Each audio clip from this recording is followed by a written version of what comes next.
Hello. So we are going. I'm just checking out my dog. Right. So hello. We are going to have a go at making a series of tutorials around creating a female figure, some of the anatomy, and some of the things that I do in preparation for it, and just how I go about doing this type of thing. So without further ado, let's get into it. So I think the first thing we're going to do is bring in a reference. We're gonna use this reference because I like it. It's a good reference. Classic features, nice wide hips, nice narrow torso. So yeah, classic features for any type of video game or character or anything like that. So let's go ahead and line up our reference. So another thing I want to do quickly before we do that, I want to delete this.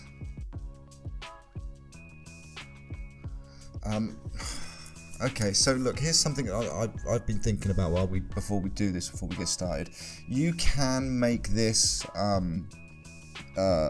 base mesh, poseable base mesh, using fresh parts and just move them around and pull them into shape. I don't think we're going to do that. To save time, I think what we're going to do is we are going to bring in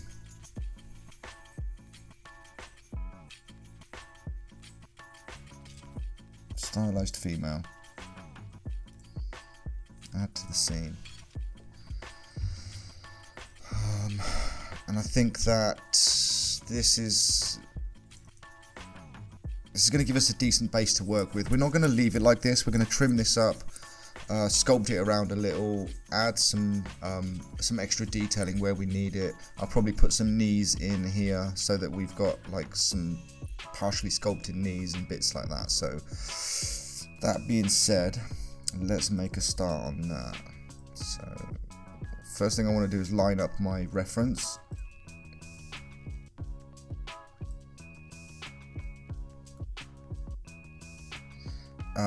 Something to think about with this reference, they're both wearing heels, so if you look, their ankle's quite a bit higher, so we'll line it up with that.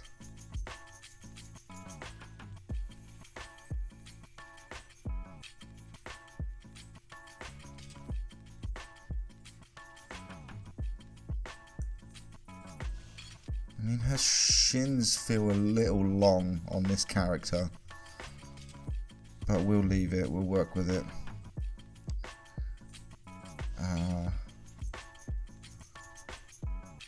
Let's go ahead and just scale it up a tiny bit more.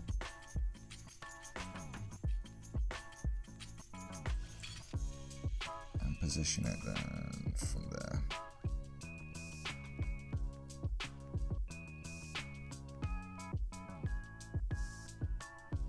Okay, so I mean, that works a little better.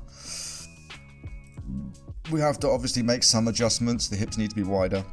The knees are in a pretty good position, because like the knees will come down here, so we'll probably leave these shins and just put a knee over the top of it for now, or cut these away and add a knee. The shoulders are a little wide, the head's a little too big, so we do need to make some adjustments. And then we're gonna add some bits on top of it, like I'll definitely add a tube here so I could do a muscle flex here. I may add some tubes down here for these bigger, larger muscle groups on the leg. Haven't decided yet. So okay, all that being said, we're gonna cut this up and reuse this.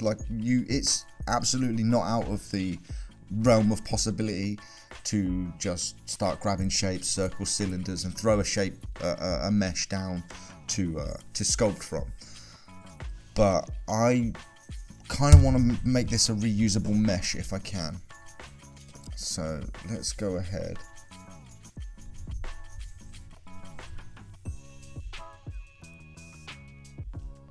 start working on this. So I think her head definitely needs to be smaller.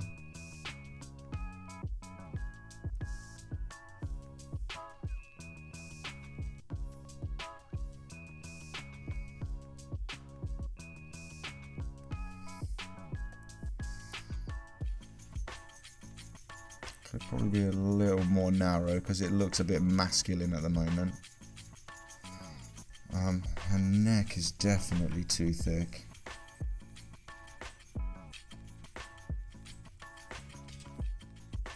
So we're going to move her head out of the hierarchy because I want to scale her neck.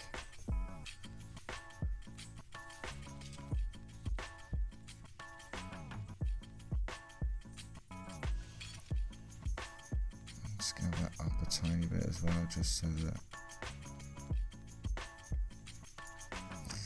that it fills the space. I think what we'll do next is we will probably grab this. We'll take the arms out as well. So like I'm thinking, because I want to stretch the body up a little bit, I don't want to stretch the arms in any kind of weird way. I am going to change these hands as well for the more realistic hands and then cut them up as well. So I don't want to like stretch the arms out in any kind of strange way that I don't need to. So we're going to take the shoulders. I'm going to grab them and drag them out of the hierarchy too. Lock that open. Now when we select this part, we've got the whole thing. So I can now slowly, yeah, we'll leave that on there. Let's bring this up to a point where it almost matches. So I imagine her rib cage would be coming under here somewhere. What I'll probably do now is grab this again and bring this back down to a reasonable height. And then we'll move the shoulders up. I do think her arms are a little large. I don't think they're too long. I think they're a little large. So I think here's what I'm going to do. We're going to line the pivot point up and we're going to scale it this way and this way so that the arms are a little slimmer. And because we're going to replace the hands anyway, I'm not too worried about how they're going to look. So make sure we're on orthographic, which we're not. That being said, this could probably come down a little now. Oh. We'll scale that back down a tiny bit. There we go. We'll grab this. We will readjust the pivot so it's now aligned. And I want the pivot to follow the arm down to the wrist as best as I possibly can. Set that, and we'll just make the arm a little skinnier.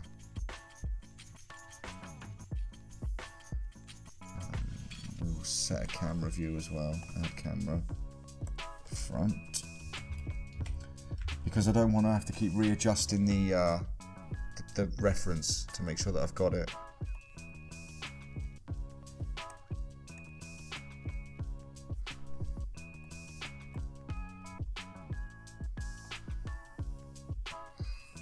Let's put this back in the middle of the arm so it doesn't stretch off anywhere. So it is going to like sort of like flatten this arm out a little, but we can add that back in later. We can just re-rotate this. And it's just a tiny bit because I think her arms just felt too big. I mean, you can already see the difference between the two. So we might as well just go ahead and delete that.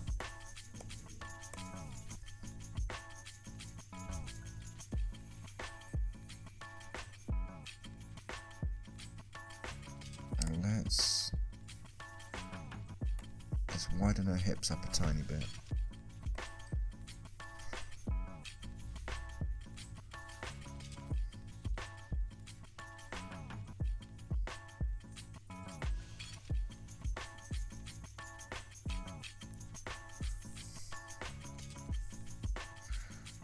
Sides in. So she's an anime character. She's very much gonna have these very slim proportions up here and the very wide hips. Because yeah, like I said, anime character. So I'm thinking, is this mirrored? No.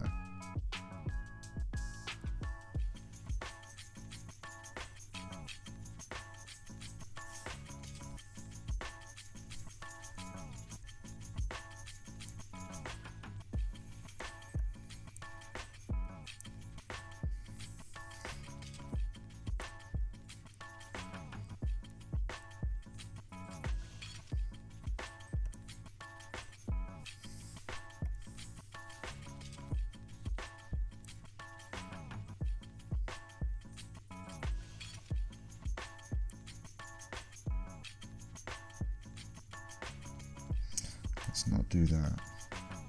Let's actually rotate this in just a tiny bit so her feet are facing forward, and that way we'll get the shin sort of curling in this way a little, like we've got in the reference.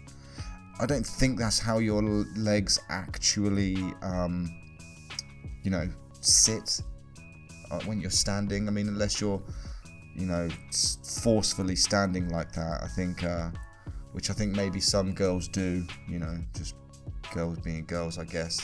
But you know how some girls will stand and they'll point their toes in a tiny bit. I don't know if they do it because it makes them cute. I don't know if they've got funny knees. I don't know what it is. Let's pose this shin up a tiny bit. Because again, we're going for that bend in the knee. Let's move this foot back out to a reasonable position. So, I think what I want to do is... I need to delete this leg too. Because we're going to mirror it back over anyway.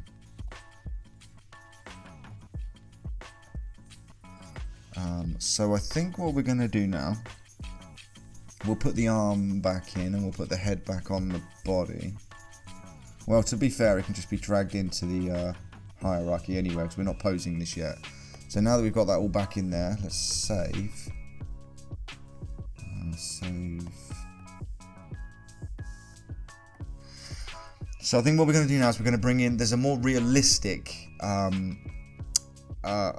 base mesh to sculpt from, and because I don't like the hands on this, or the head particularly on this version that they've got, we're going to bring in the other version and take some of the parts of that we like. The reason I've got this in there is because I like the simplified sections of this for the main body and the bulk of the body. So let's go ahead and do that anyway. So let's bring in a realistic female base, add to the scene. Okay, so we've got more realistic hands, a more realistic head. The head looks a lot more naturally proportioned, let's say. Let's add that. So I want to try and line this up if I can. I mean, it's pretty darn close.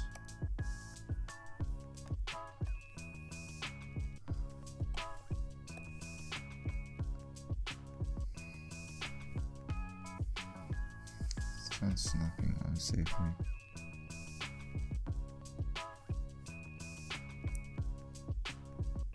Yeah, okay. So snap to the middle. Let's go ahead and turn this guy, oh wait, this guy off. Yep. And I think we're going to take the head out of here.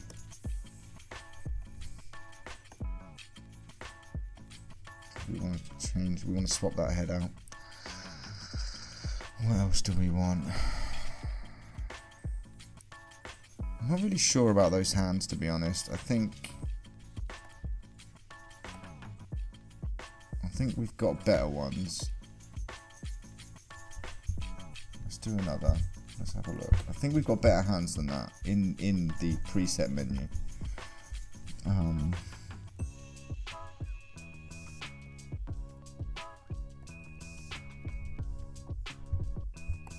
Yeah, we're going to use this.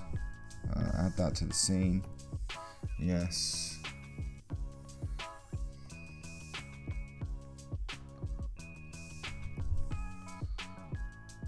Let's turn all that back on.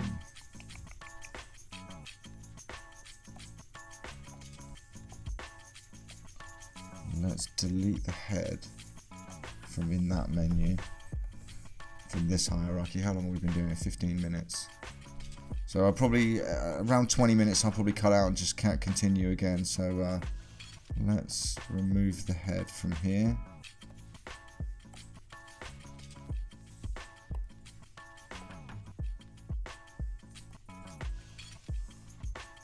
Let's remove the hand. Actually, let's flip this. There we go. Scale down. Turn the grid off. We don't need that. So what I'm gonna be doing here is trying to kind of match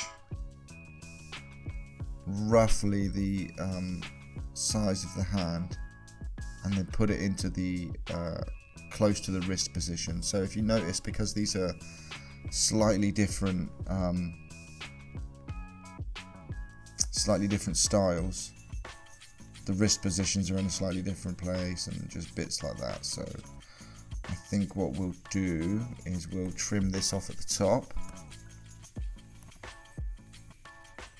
So let's trim that off, and then we've got a more realistic hand that we can work on and separate out into individual pieces to pose when we're ready. So let's get rid of this. I'll put that in there.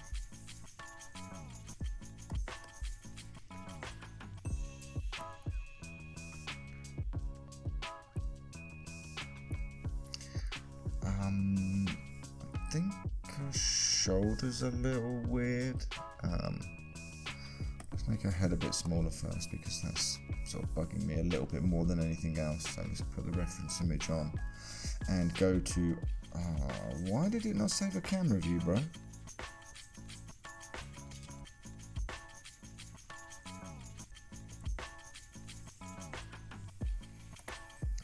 So let's mirror the extremities. So we'll mirror that over, and we'll mirror this over. That gives us the extremities so that we can center it again.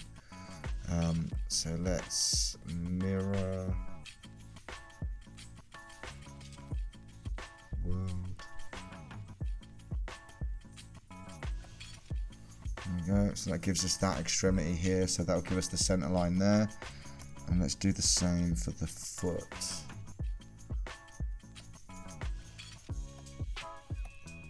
There we go, and that gives us the extremity there. So now, keep tapping with my finger.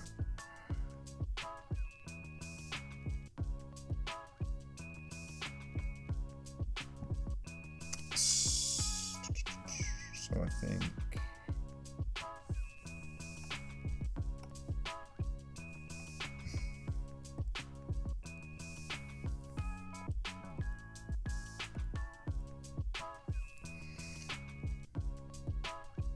so I'm just going to line this back up again, because for whatever reason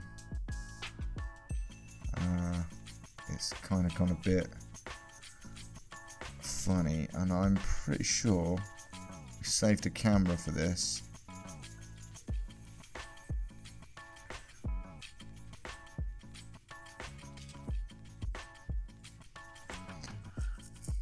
Okay, camera, add view. We'll do this again. I'm sure we did this. Front. Okay, so I think what I want is to make the head a little smaller. So let's solo you out.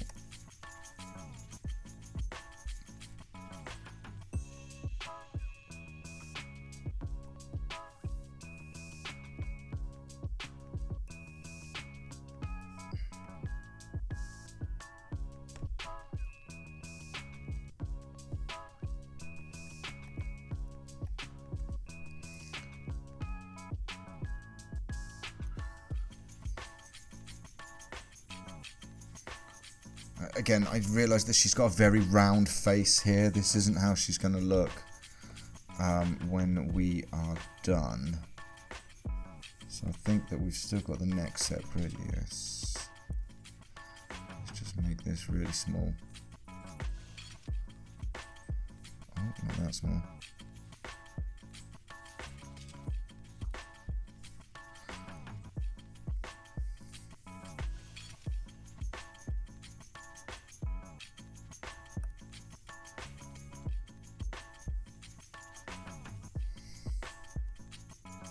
So I don't, like, again, her shoulders are very, they taper a lot here, but they drop in a lot here. So I want to give that sharpish kind of point, or not point, but like I want there to be that noticeable drop off.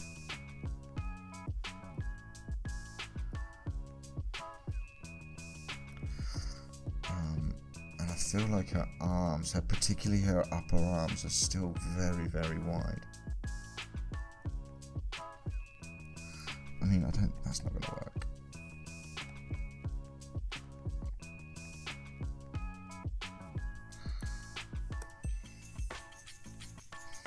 Let's just make them a tiny bit smaller again. We've got the wrong thing there. So we'll align, and we'll rotate that. Slim that down just a teeny bit more, because again I think it's easier to bulk these types of things up than it is to keep chopping into them, you know. So I think if you're able to make them slightly smaller. So I think we're going to quickly pause this, restart the camera so that we don't lose any footage anywhere or anything like that. So I'll quickly save it. Cut this video off, and then we'll go sort the camera out. I'll be back in a minute, guys. Okay, so we're back. Sorted the camera out. We got another like 23 minutes ish before that kicks off again. So we should let's update that. Yes, we should keep going with this for now. So let's add the hand into the onto the wrist. So that's that's the hand. So now we've got the whole shoulder. There we go. Now we can move this down a little.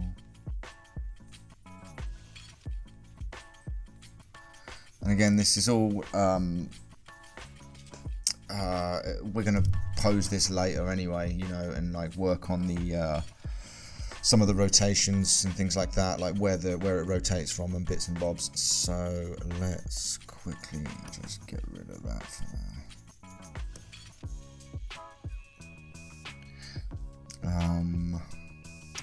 So we have that.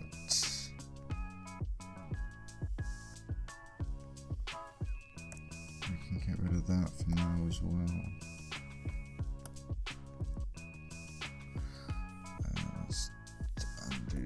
Let's not have symmetry on so it doesn't chop away the other foot. Okay,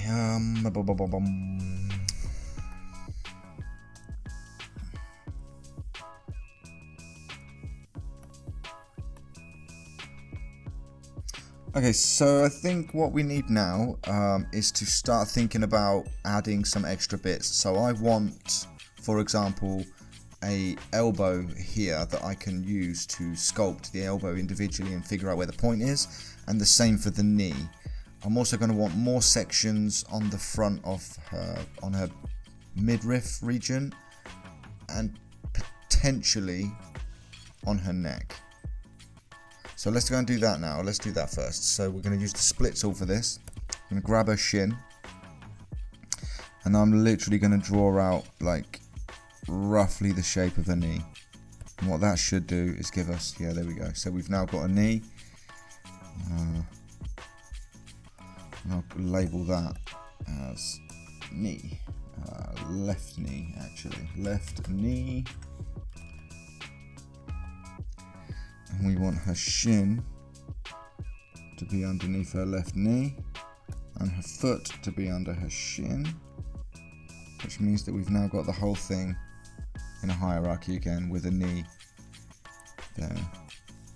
And a separate shin at the bottom. And what we will do, actually, is we'll move this pivot down.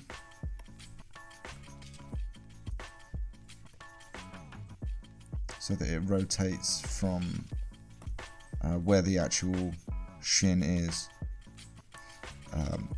We'll leave it slightly at this type of angle because the shin does bend out, you know, like the knee's bent in, so the shin will bend out. Like you can see it going, it's slightly bending out that way. So there's that. The toes are fine, we don't need to add loads of joints to the toes. I want to add a sphere to the elbow, so let's just add that in. So we'll go UV sphere, scale this bad boy down, put it in there. So, and this is mostly because it's got a decent pivot point already. It will mean that we can swing this elbow and always know that we've got, like, if we center that thing, that ball, then it will always be there, and it will always be able to swing from the elbow there, right? So let's make sure that we've got this in a good position.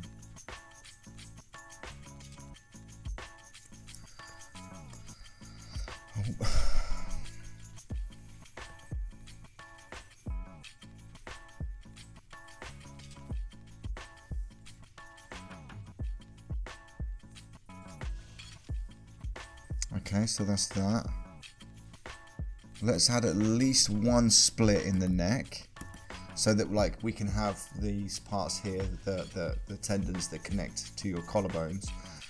We can have them pinned there with a slight sculpt on, and then twist it still, and we'll know that this is where it goes, and then, you know, we can connect it up to here like that. You could probably just do that anyway, but this is just going to be for, like, fine tweaking poses and stuff, you know. Like if you're just not quite happy with the pose, you could you know, rotate it in the neck, in the middle of the neck a little bit. I also don't think we need all of this up here, so let's trim some of that off.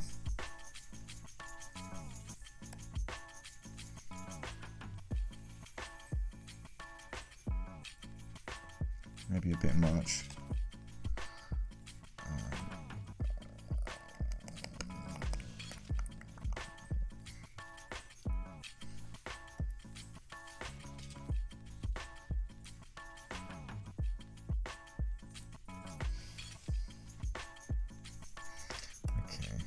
Trim some of that off.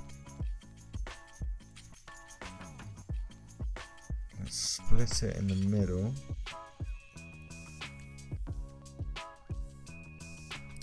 Oh, wait. I'll use the line tool for this. So let's split it somewhere in the middle. Not necessarily arbitrary, but somewhere in the middle. So now we can sort this back out. So this needs to go under this.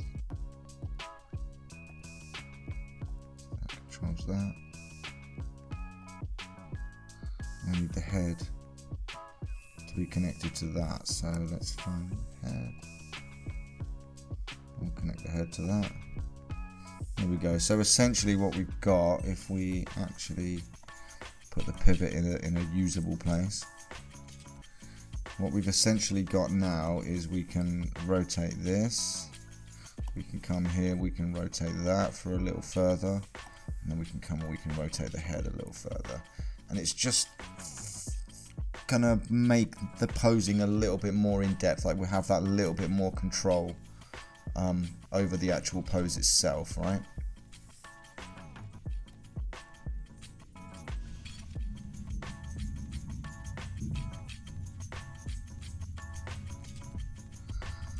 So we've got that.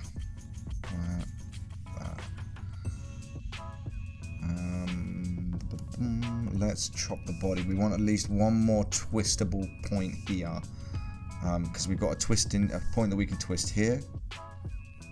So I want to split it in the middle so that we've got a place that we can bend here and another place we can bend here. I might make this torso a little bit smaller. It feels a bit off, but that might just be.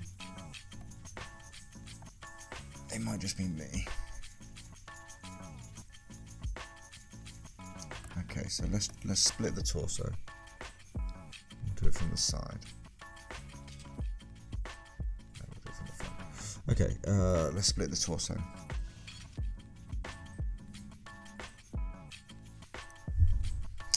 I think we want to go a little bit higher, just somewhere closer to above where the hips are already. Do you know what else? We'll use the box tool because we'll use the box tool because I want to make sure I've got a straight line. So let's split that there, just above where her hips are probably going to end up being, right there. So that now gives us this. I do think we're going to scale this down because she looks really long.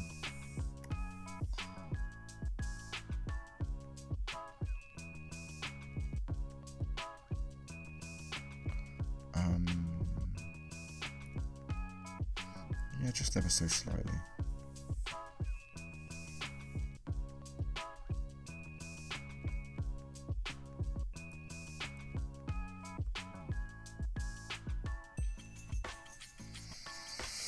Okay, so we've now got a bend in the middle, we have a twist in the neck, we've got a knee joint and an elbow joint. I think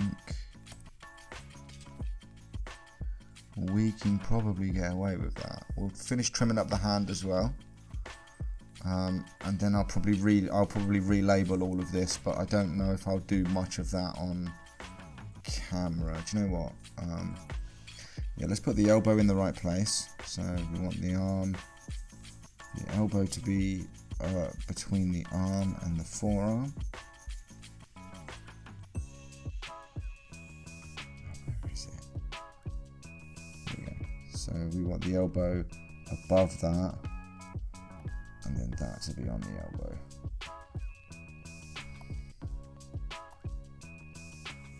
Okay. Let's go through and label some of this. So, hips.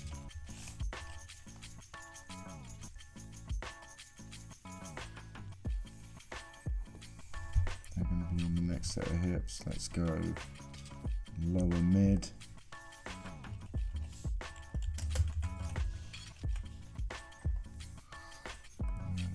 That. Drive that onto there, so that brings us all of that in. Let's call this upper mid.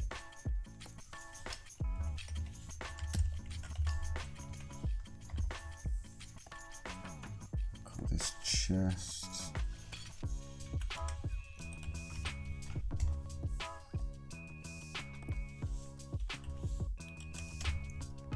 Oh, you goddamn.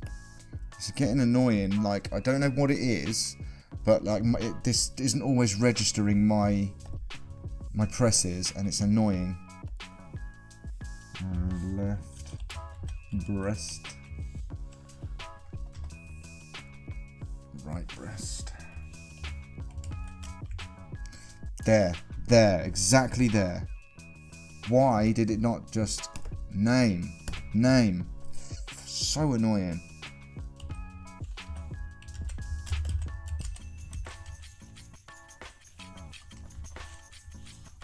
Finding it frustrating when stuff like that happens. Lower neck.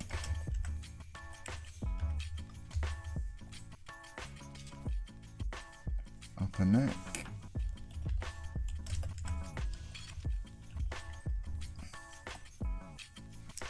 I'm getting a cramp in my hand. Head.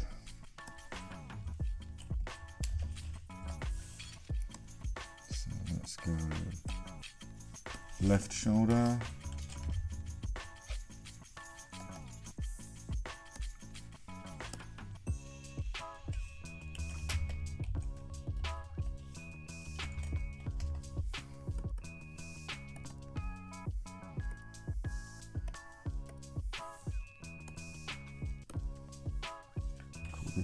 left upper arm.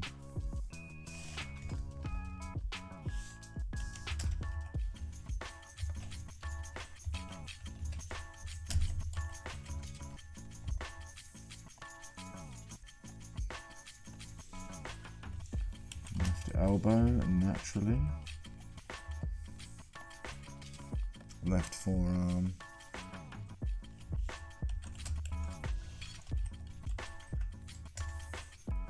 Left hand. I'll go into this deeper when we split the hand out more. I'll go into it and label it a little bit deeper. So let's go left thigh.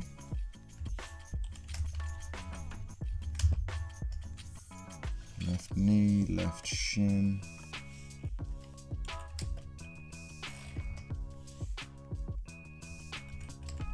I can't type either. And we'll go left foot. I'm not going to bother relabeling the toes and everything like that because it seems a bit pointless. I'm never going to go in and be too worried about that. So that's everything renamed. Back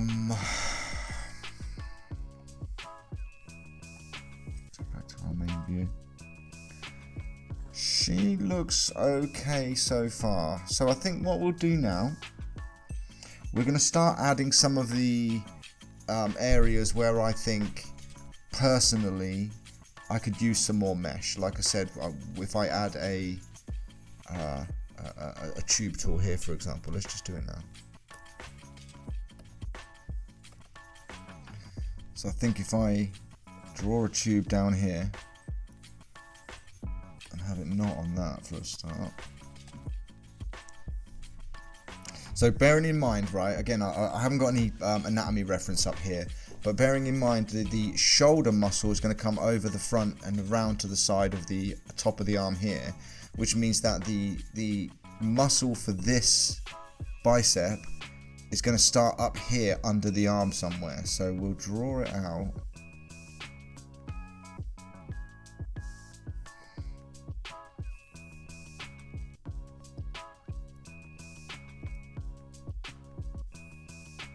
And just see where it ends up.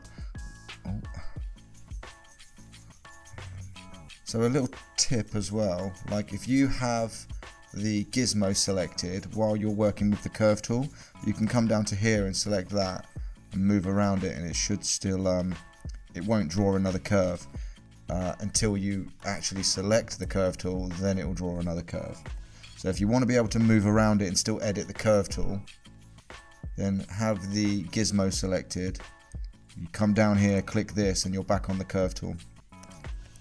So we're gonna add a bicep type muscle, and again, this doesn't have to be perfect because we will be coming back into this when we're posing. Like, this is the sort of thing that when we go ahead and bend the arm, we'll be able to move all of this without maybe snapping on. We'll be able to come in here, move this up, move that up a tiny bit, scale that, you know, and then we can like really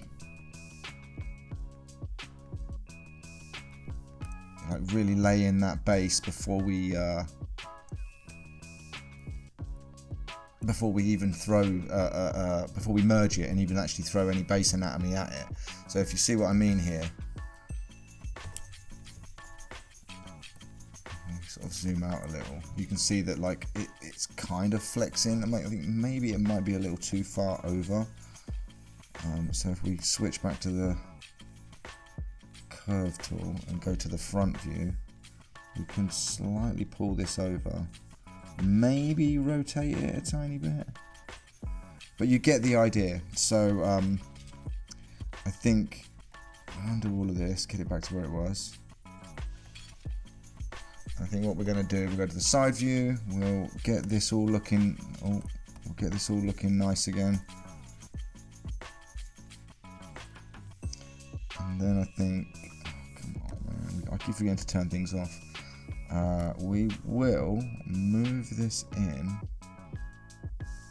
and we'll go back in and we'll make these smaller again, because this is only here to add that flex when we need it, right? So you could probably do some of the same behind here, like in some of my previous base meshes. I've actually added, like, we'll do it now quickly. I've added like this sort of muscle that comes over here.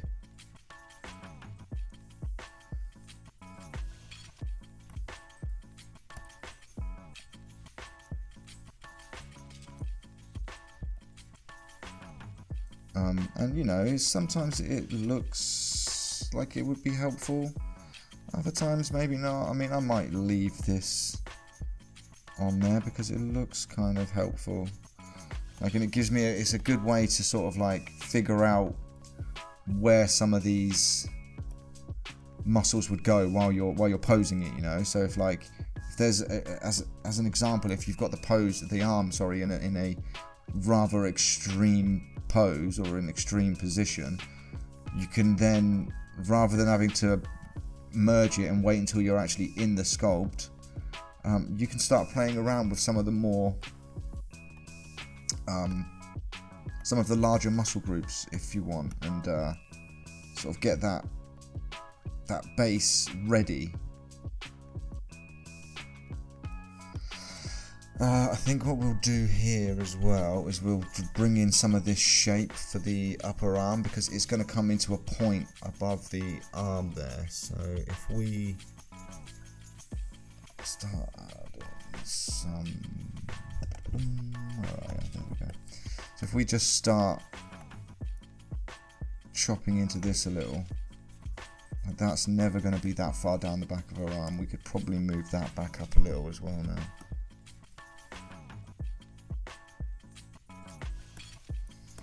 And then we can start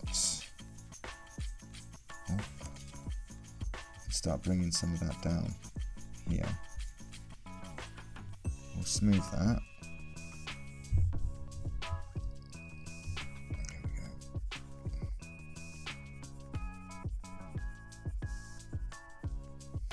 So that already kind of fits the shape ever so slightly better. We'll go and start pulling this back out. I think we'll cut in just some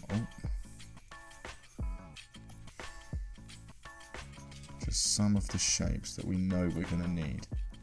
So that's going to come across there, for example.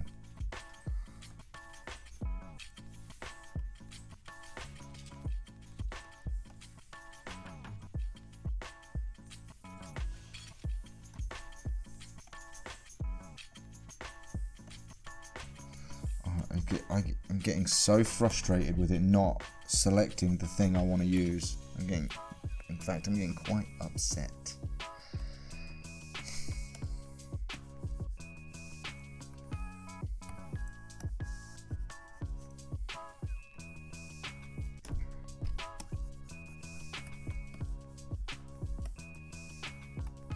Actually slowing me down quite a lot, and it's very frustrating. Whatever it is, it's incredibly frustrating.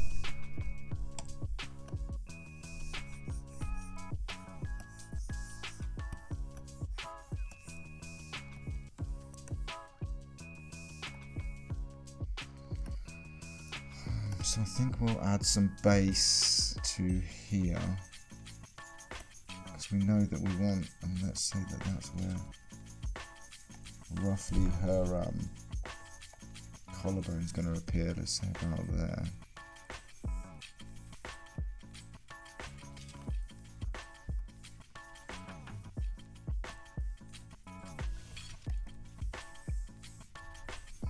So we also know that that's going to be roughly where the pectorals are.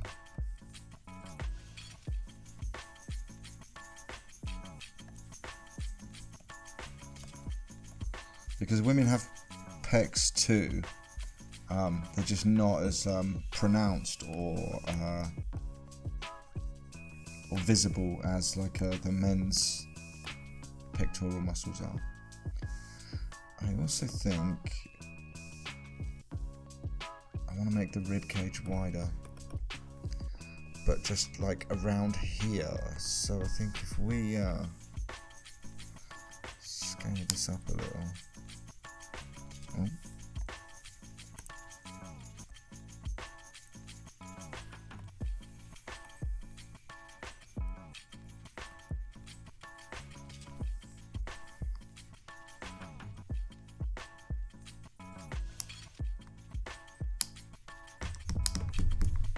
Why is this stick? Why does everything seem to be going wrong for me at the start of this, bruh? Okay.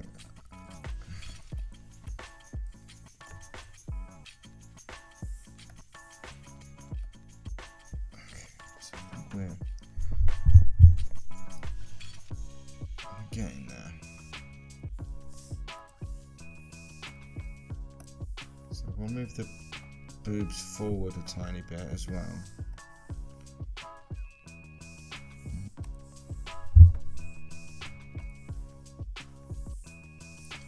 I don't want them to feel like they're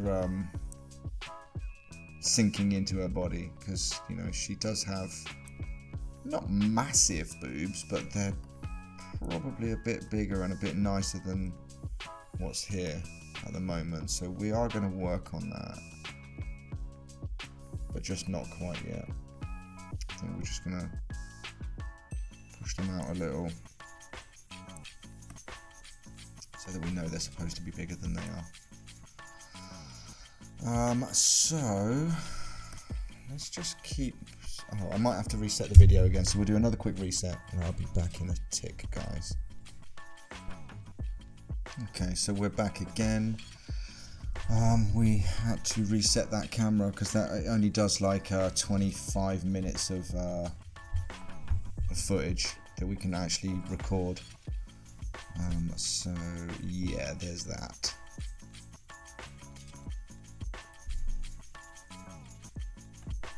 So what we are essentially doing is we are just finding some of the shapes that we like and marking in, landmarking just a few bits around the model. Nothing crazy,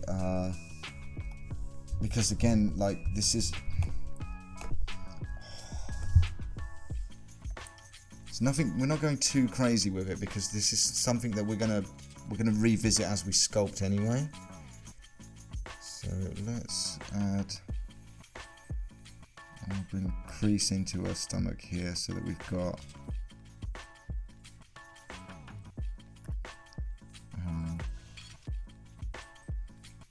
And that'll be roughly where her belly button is. Maybe a little bit higher. I'm not too worried about it for now.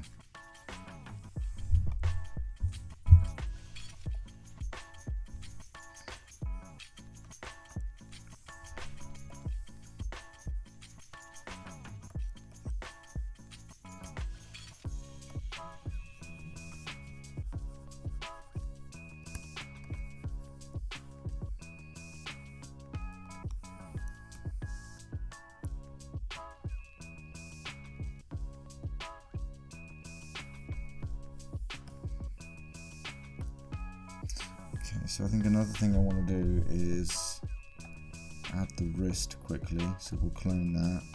We'll drop that between the forearm and the hand. And we'll call that wrist.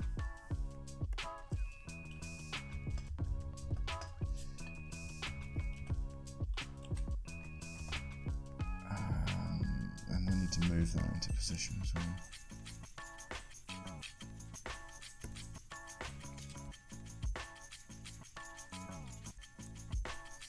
I think we'll take that out so that we can scale this without scaling the hand.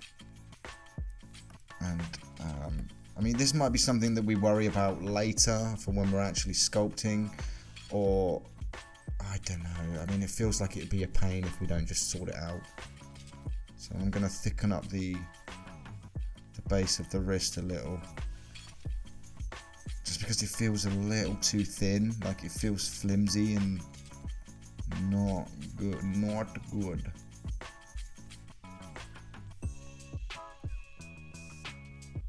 So that feels a little better already.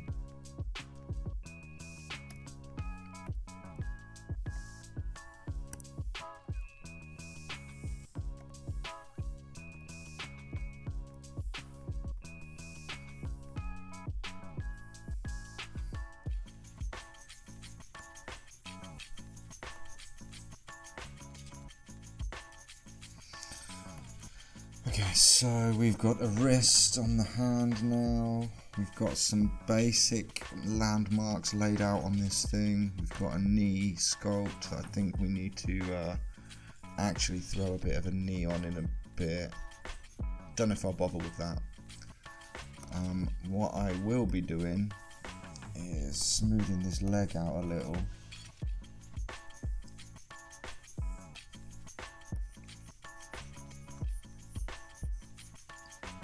And we'll come back over this. We'll probably, let's add some glutes, and then we'll probably call it. We'll cut the hand up, add some glutes, cut the hand up, and then I think what we'll do for the last part is we'll come in with some anatomy reference and just landmark out some parts that I think are important on this model. So let's duplicate one of the boobs and we'll use that as a gluteus maximus, so that can go down on the hips. We'll call this left glute.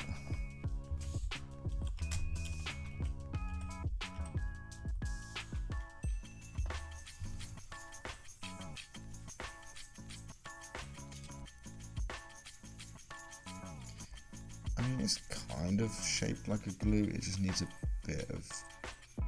be a bit bigger, because 2B and A2 have big old butts. No way of saying it. They both got big old juicy butts. Probably why they're so popular.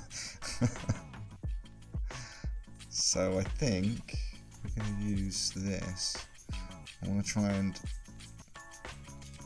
create that sort of over the hip.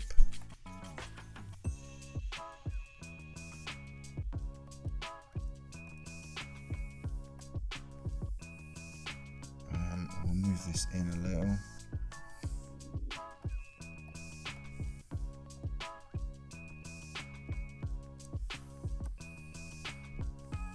And I mean, again, it doesn't have to be great right now. Because, I mean, at the end of the day, that's definitely not how our butt's gonna look. I can promise you that. But I think for now, that'll be fine like that. At least we've got, as long as we've got some mesh there, some mass, or a little bit of fat there, so that we can actually you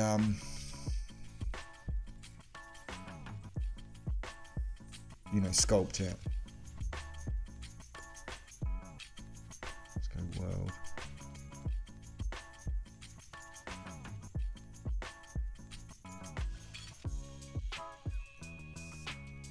So cut, mirror, split. Oh, let's try it. Yeah, okay, fine. So we've now got her glutes in. We can now probably chop up this hand a little. Another thing I want to note, her feet are too big. I do not like those big old plates of meat. Make her look a little bit masculine for my liking.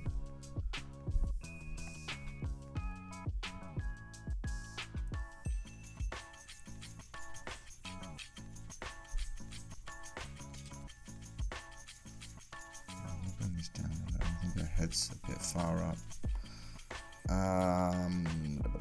Let's cut up the hand. So again, this isn't something that I think that you need to spend forever on. We'll just do it quickly. Again, like, I think this is all stuff that you can come back and work on while you're sculpting, right? So I'm not too concerned about how good this looks right now. So let's just go through.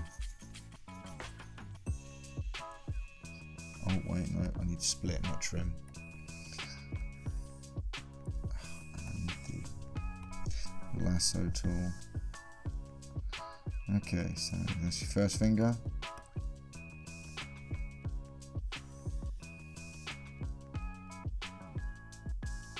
Second finger.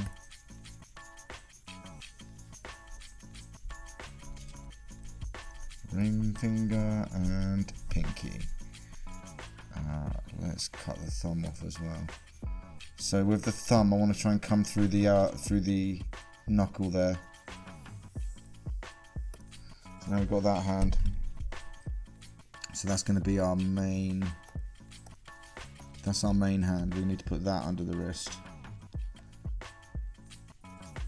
So now with this, we can start separating it out. So let's go through the middle of that knuckle there. And let's kind of go through the middle of this knuckle here. And we can start adding these together. So that's going to go under that. There we go. And that's the top of it. So that needs to go in there.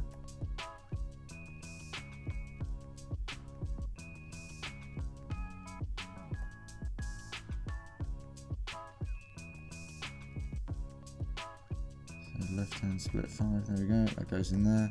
And we'll call that one left index, L index. And that one can be attached to the hand. I'll get rid of that split there as well because it's distracting. So that one can go on left hand. Now we've got our hand and our index. So we'll do the same now for the other guys. So it's just going to be, like I said, middle of the knuckle, roughly about there. None of this has to be really perfect. Just above, I'd say, the knuckle here because it feels a little short.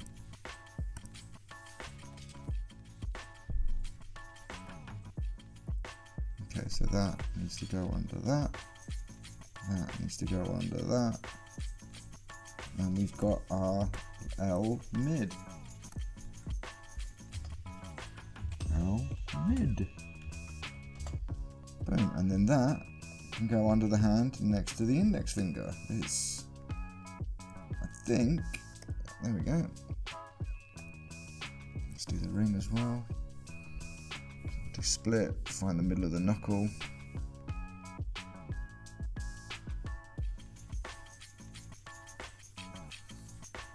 Okay. That needs to go on there. That one needs to go on the end of that. And boom, we have L ring.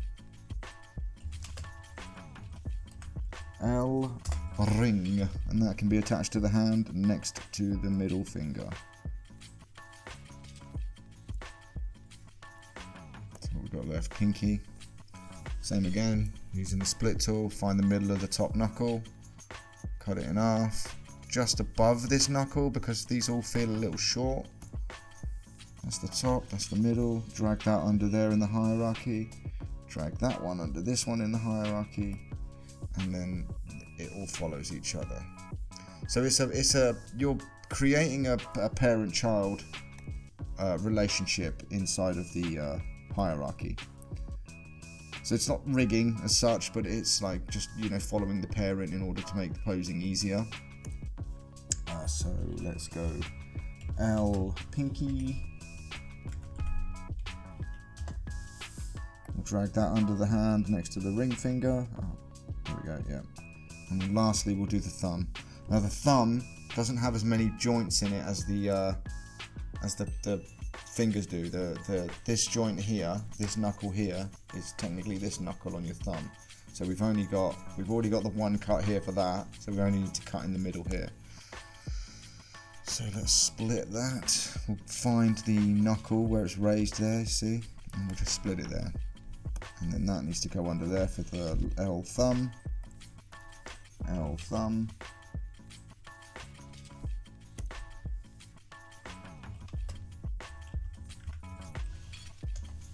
Then we drag that under the hand as well. We'll put this up near the top of the hand, near the index finger, so that just to keep it thumb, index, mid, ring and pinky. So that is the hand done. So now we've got a poseable hand. Oh, darn you.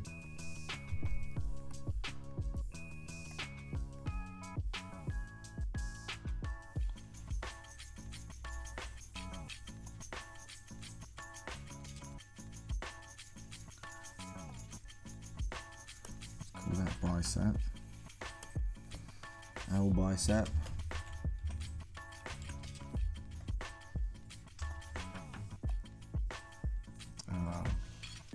L tricep, I think it's a tricep, I might be wrong. We'll call it tricep for now, I mean I'm probably wrong. So we have essentially everything we need. So to be annoying,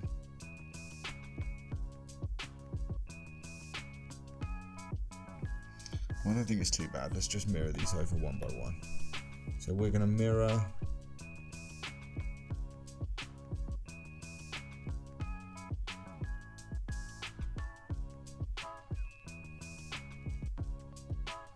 wait, no, we don't need to do that. We don't need to do that. Let's clone it and then flip it back. There we go. Now all we've got to do is change it to our right thigh. There we go. So now if we do the same on the knee, we'll clone that. Drag it under the thing, and then we'll flip that over. So flip on the X, pow, right knee. That's a little easier. What I was gonna do, and what I have done in the past, is just join the entire leg, flip the leg, and then separate it and relabel it, which is kind of annoying, I'm not gonna lie. So let's clone that, drag that under the right knee, and we will flip that. There we go, right shin.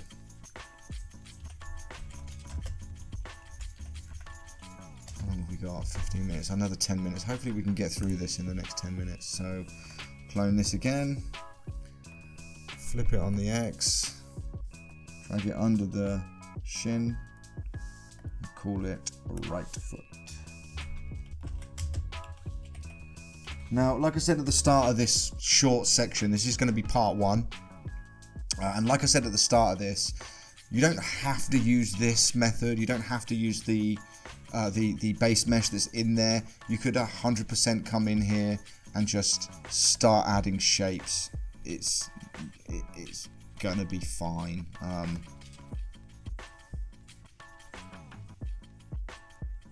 And you know, as long as you've got like a rough a rough shape of it, or even have a good solid idea of what you want to do, I don't think you really even need to go into as much detail as I probably have here.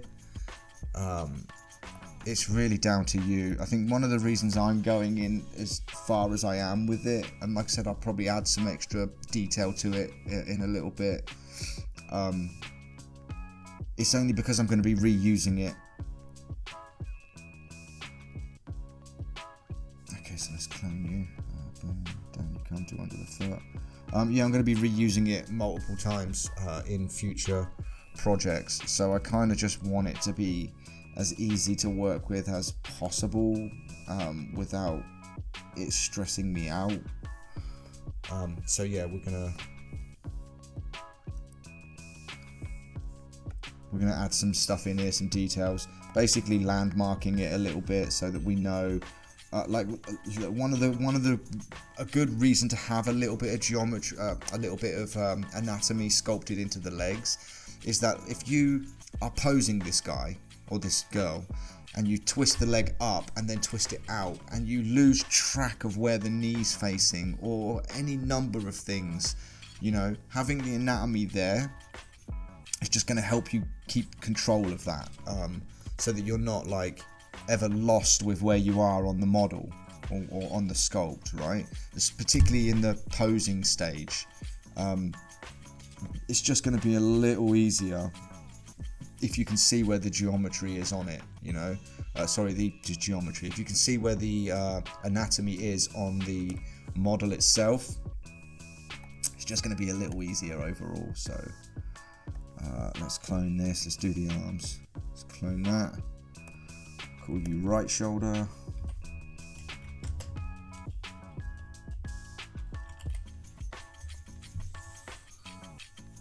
we'll flip it.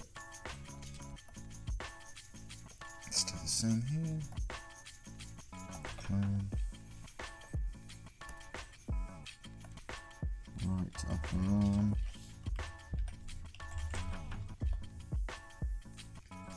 We'll flip this bad boy, and then we'll drag that under right shoulder.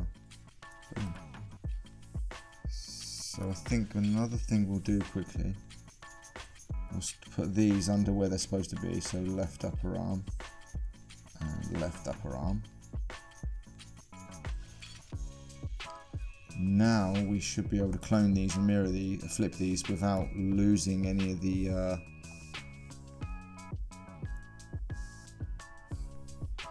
editing that we've got. So we should. Oh no, it's gonna. Oh, that's a shame.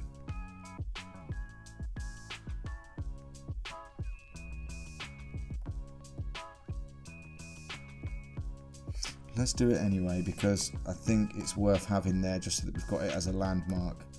I wanted to try and keep these live so that I could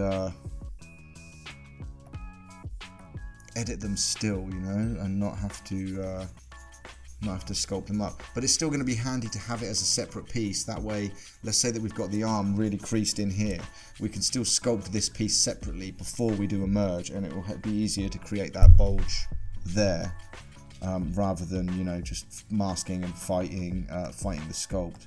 So it's still good, but it could have been better.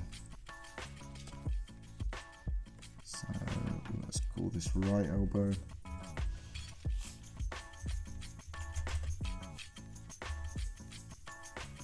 Flip it. Clone that. Drag that under the elbow.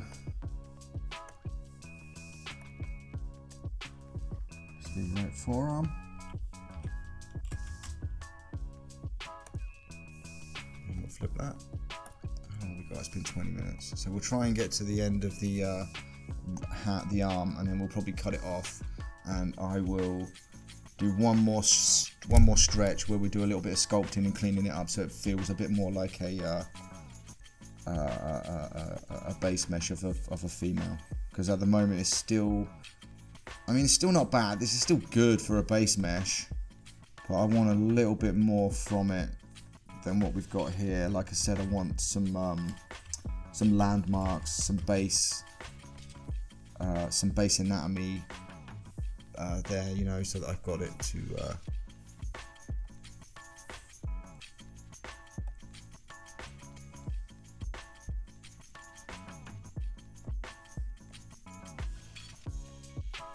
yeah, so that I've got it to just make my job a little easier when it comes to the sculpting. Well, when it comes to the posing more than anything. The sculpting's just going to be just the sculpting.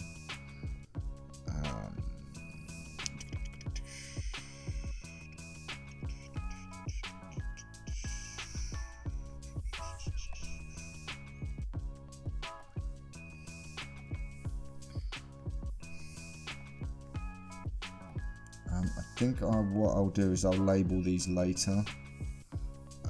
At the moment I'll just leave them as left thumb and blah blah blah blah blah blah blah blah. So we'll clone that, drag that under there.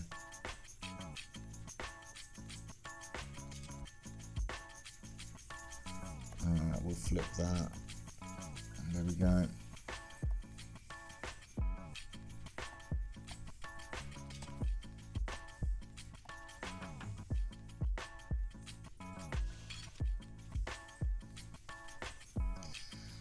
Flip,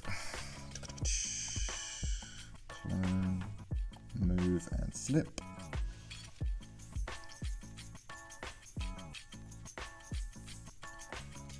Clone, move and flip. And then we got 23 minutes. If that cuts out, we'll just finish off what we're doing anyway.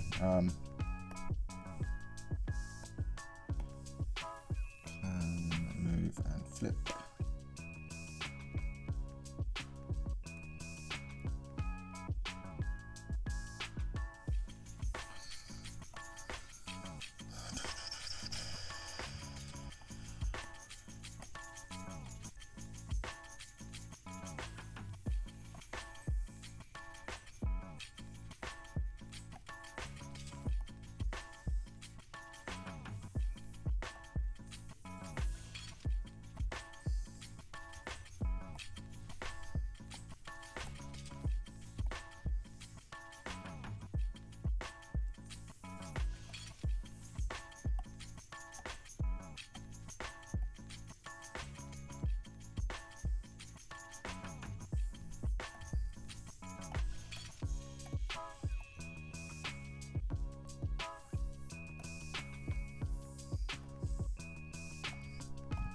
pinky finally. Clone, move, and flip.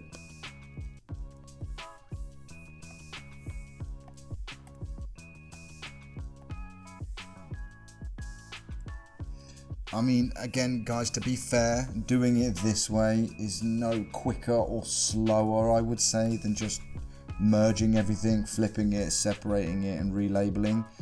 The trouble is that by merging everything or joining everything, mirroring it over and then separating, you actually get rid of all of the hierarchy work that you've done on this arm already, and it's just kind of annoying.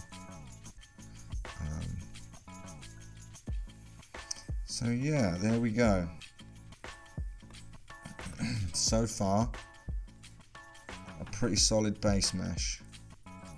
There's still some bits that are a bit odd. Like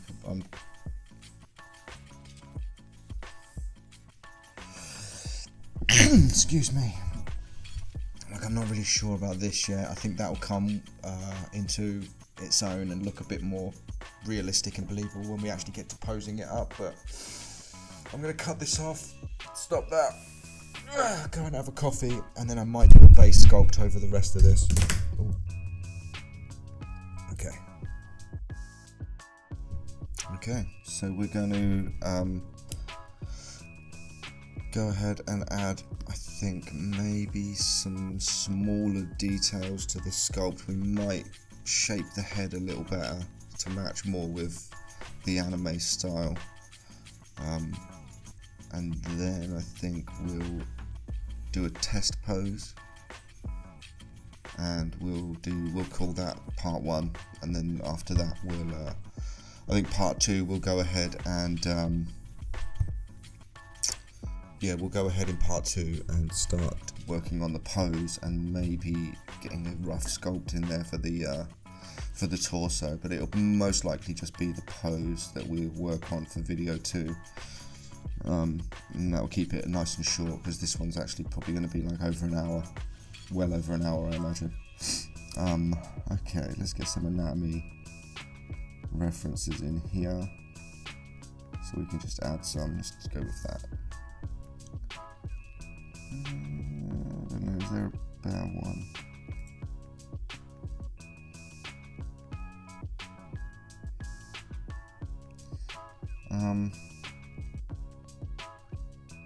Let's go with this one for now.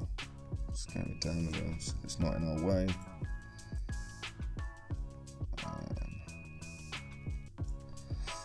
Okay, so essentially, like I said, we're going to add some detail to this, and maybe, I don't think we're going to add any muscle to the leg, because like I said, I do have a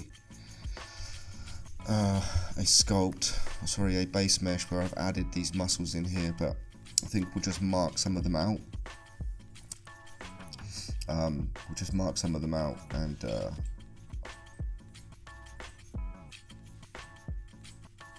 just have a look. Actually, do you know what? We'll do a base sculpt on the legs just to get them close to what I would normally use. Where is my reference?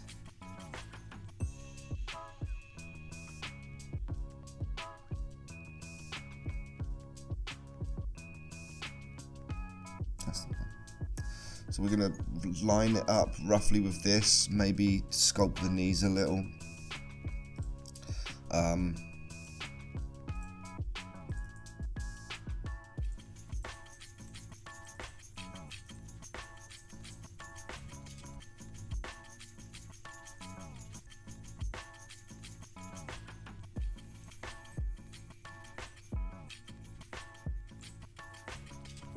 Yes.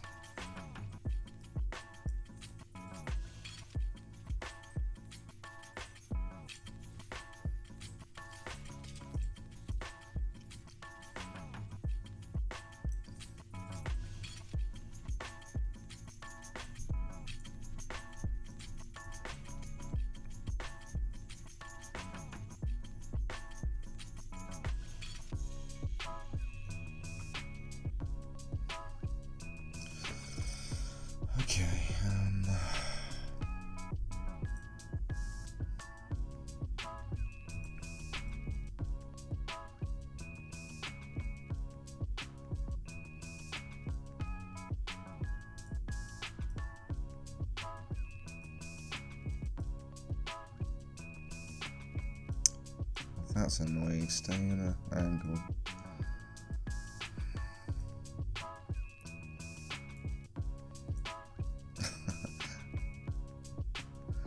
Oh, that's annoying. Okay, so I think what we'll do...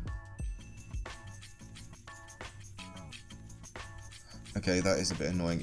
It keeps snapping to a certain point, to a certain angle. So I think what we'll do, we'll sculpt this leg down into the position of the reference, and then we'll rotate it back and duplicate it over, I think.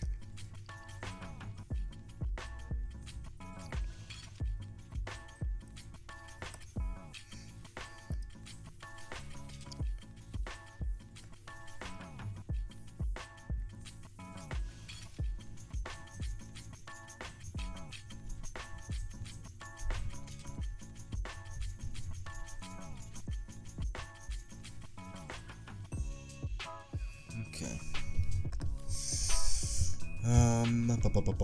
So I think we're firstly gonna wanna line this up a little more.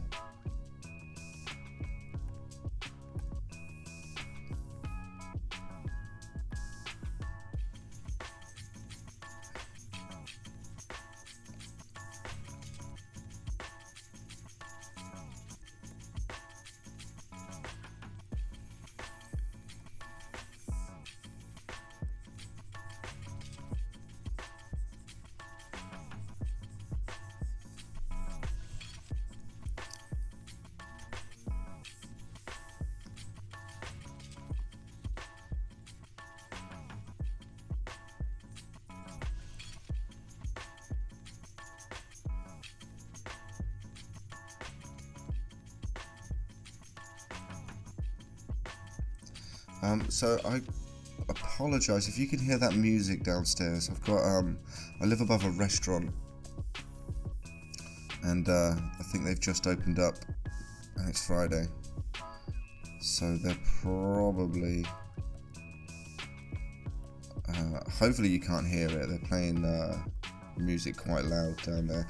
I don't get it. It's a restaurant at the end of the day. Like, surely you should be more concerned about serving food than playing music.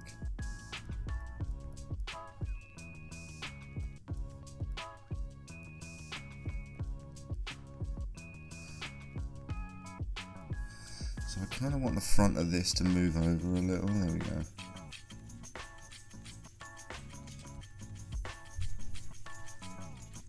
Oh, do you know what as well? We'll quickly add a camera, and we'll call it legs, because I don't want to keep rotating off. I don't want to keep rotating off and losing where I am on the sculpt.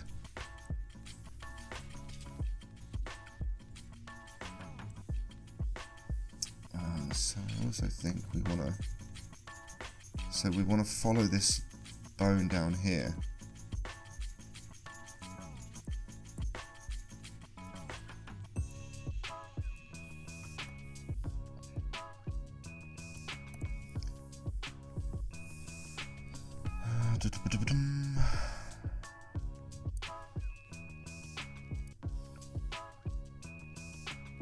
Okay, so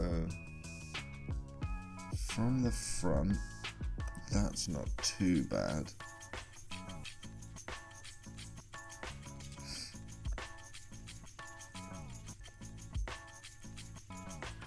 So we can see kind of where this is going to go, where this muscle comes out here, which would be this muscle here. We've got the front of the knee here, we've got this side piece which is down here. We can bring round this part to bring these tendons and muscle round to the front, and from the front, sorry. I think her legs look a bit wide at places. Yeah, like here. So let's scale that down. Sorry, let's bring that in a little.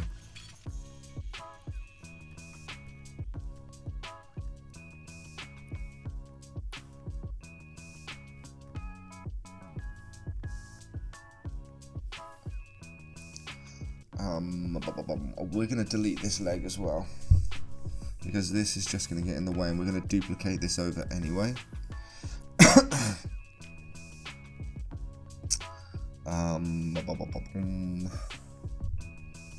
Let's add a side leg.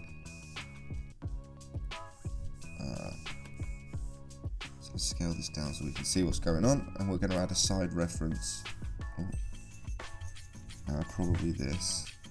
And I'm going to use this here, this leg here, as a side reference for this. So let's scale that up to a decent size, and we'll put this in position. So again, bearing in mind that like the girls that I've got for the reference, they're wearing heels. So I think you want to go from the ankle, make sure that this part of the leg lines up, because otherwise, you know, well, the feet are just in the wrong position for sculpting anyway. So let's go ahead and line this up.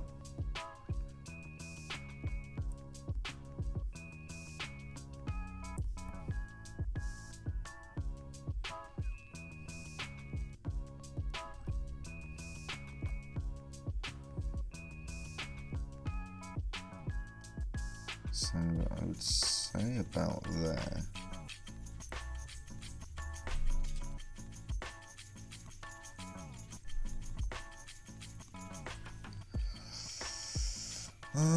Yeah, I mean, sure.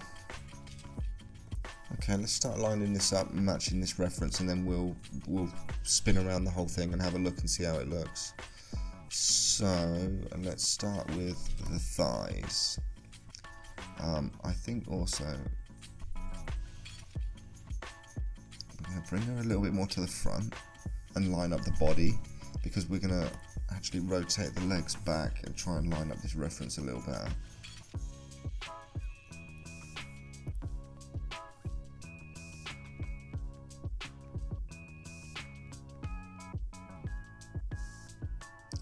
Let's go there, and then we'll move the leg. And then the foot needs to be flat.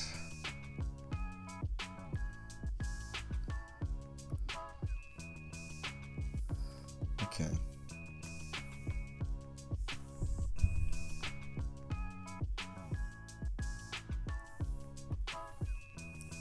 Let's add a camera so we don't lose it, and we'll call it leg side. And now we can just go ahead and start pulling this around. So we're looking for the shapes, like here down the back, for example. There's a muscle, a set of muscles back here that come down and go around either side of the back of the knee. So they'll come down, I can't really move the reference. They'll come down each side and then come around to the side and behind the back of the knee. So we're looking for that sort of placement. One thing you don't want to do the one thing that you need to be careful of, I would say, is that the reference that I've used on the front is a slightly different leg position and probably a skinnier leg. So you got to kind of think about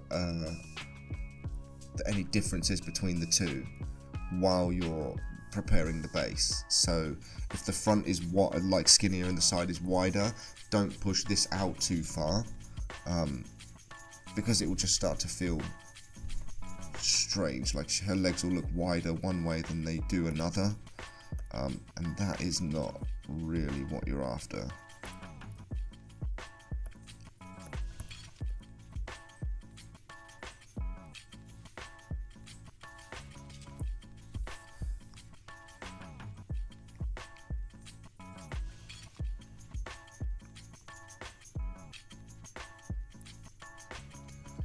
So here, like, we know that this is going to come down here, so we need to bring this back more. Let's turn on dynamic topology as well.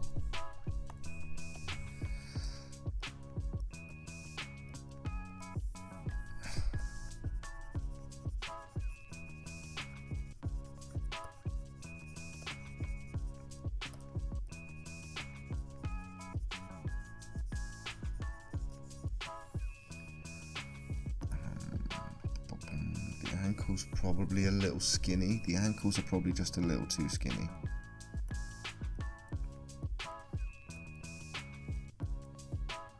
And also I think we need to go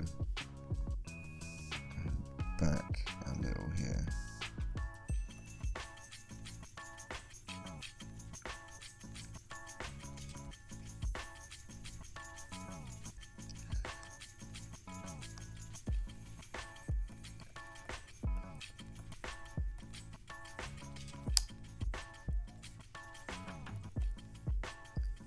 So here there's like a muscle that comes down and round to the front.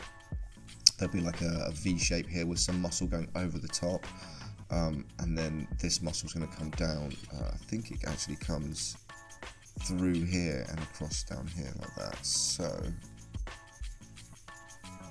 let's sort this bit out here.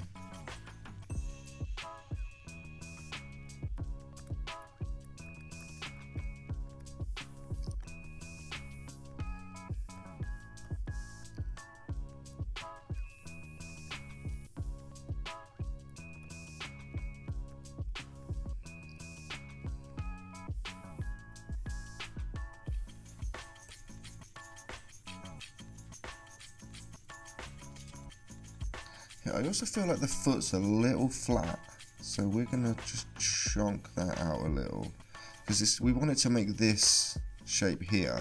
And the thing is if you've got a bunch of you've got knuckles here, a knuckle joint here for your ankles, and a bunch of metacarpals or metatarsals, I forget, over the front of the foot here. So this was just feeling a little flat.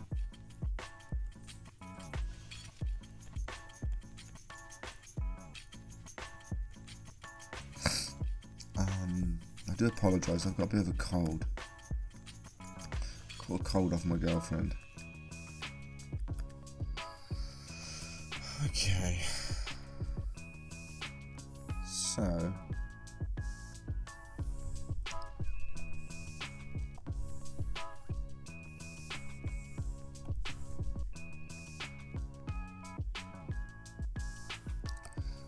We are gonna start cutting into some knee shapes, I think, just to get it, you know, it's where I've got a recognisable sort of area that I can work from for the knee.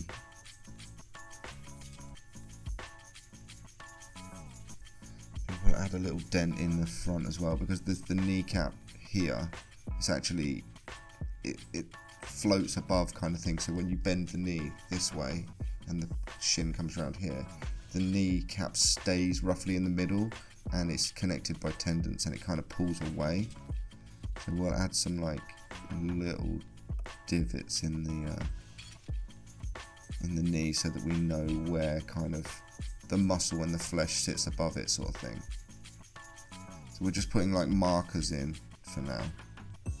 And also the knee comes around here, so this is going to be sunken in a little bit.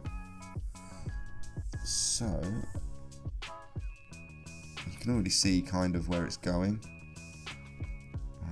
I think what we'll do, we'll cut some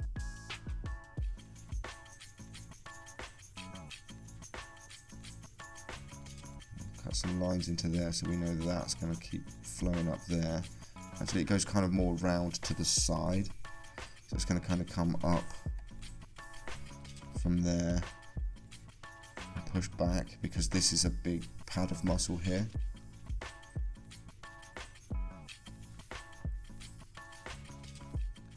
We also can see that there's a sort of flow that comes from above the knee here. So this section here is going to sort of pad around, come up and over. And we also know that this is one muscle here which kind of comes down and around like a teardrop. So we might as well just mark it out.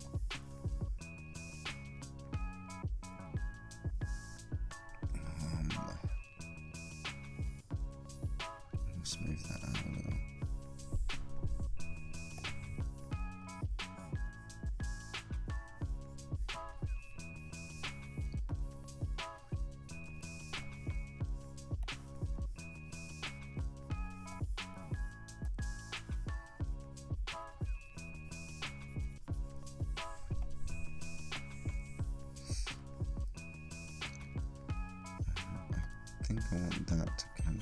disappear in a little bit. I want to see more of the knee over this.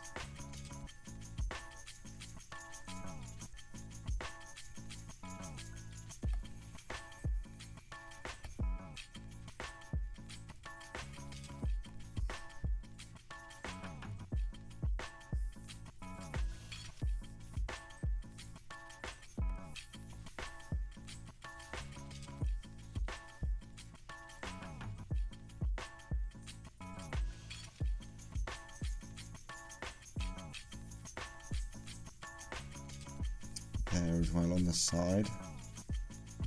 This comes in more here like this, so I think we're going to mark that. So that will come in there, and then we can see that like this is kind of over the top of it, so we'll bulk that out again in a little. And I want to tuck in here and cut in around here a little.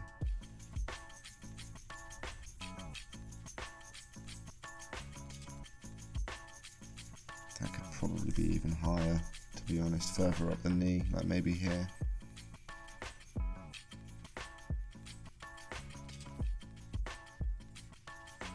And let's go and add some of this back. So, like I said, we want to chunk this out a little bit more here, because this is going to kind of flow from the top of the knee. No matter how we pose it, that's how it's going to end up. We want to put a little bit more chunk back in here and maybe fill out around here a little. Let's smooth that out a bit.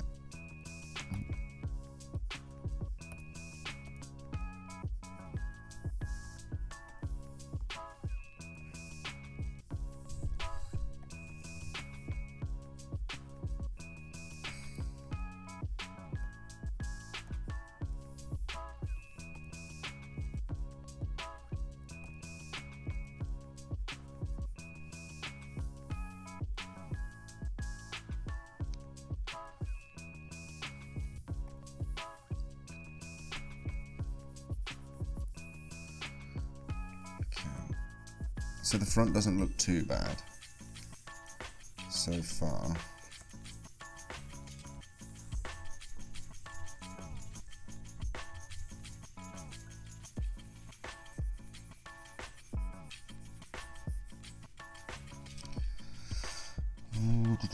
I want to make sure that this continues down, so we're only going to carry on for a little bit longer, because this is just, again, like, this is really just to give you an idea of like how I do it. Like I'm literally putting these sort of base sculpts in. Well, it's kind of a sculpt to a point, I suppose, but it's more for landmarks and things like that, to make sure that I've got the correct pieces, proportions, shapes, muscles, and just general look of the whole thing working in at least one position, because then once I've moved off of this and I actually pose it, this is going to be sculpted drastically anyway. Like if she's got her leg bent, for example, it's going to change the shape of the leg and the anatomy around it anyway. So this is mostly just to make sure that I've got markers, areas that look good, areas that look correct. So let's work on the back of the leg real quick.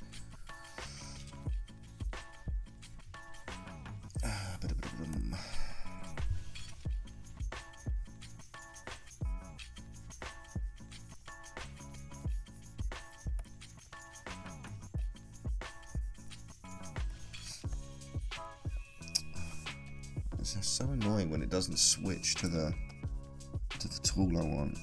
It's kind of frustrating.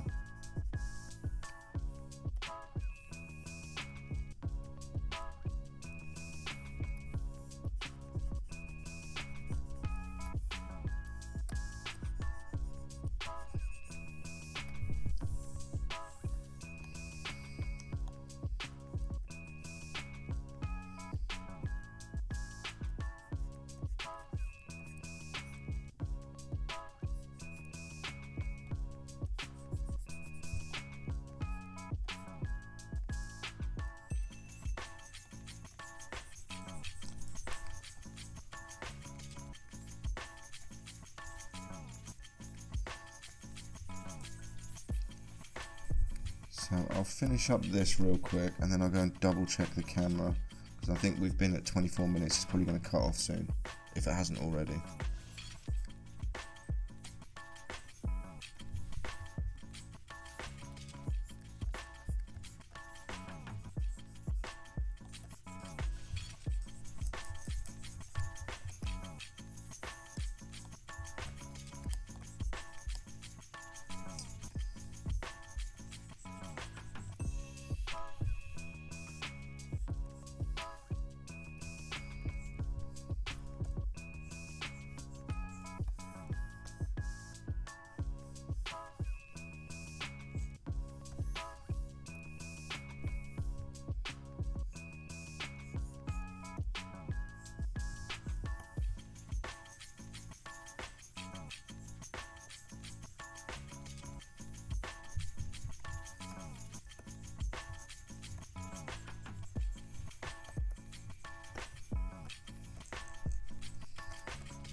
Okay, I'm going to save this and we're going to go and restart the camera.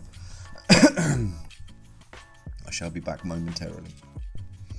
Okay, so let's get this leg finished and then I'll call this, well, maybe we'll move on, I don't know. We'll get this leg done and we'll see how I feel, but I'm thinking that, like, this is probably just going to be part one.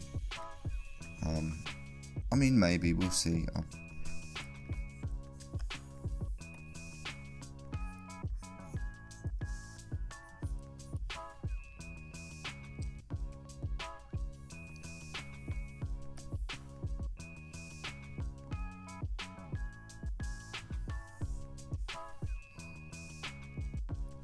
I'm sorry if I go kind of quiet in places as well. It's just, I'm just concentrating, trying to think about what I'm doing and, you know, the usual. So if I go quiet, to be honest, I would, as a viewer, I would just appreciate the silence.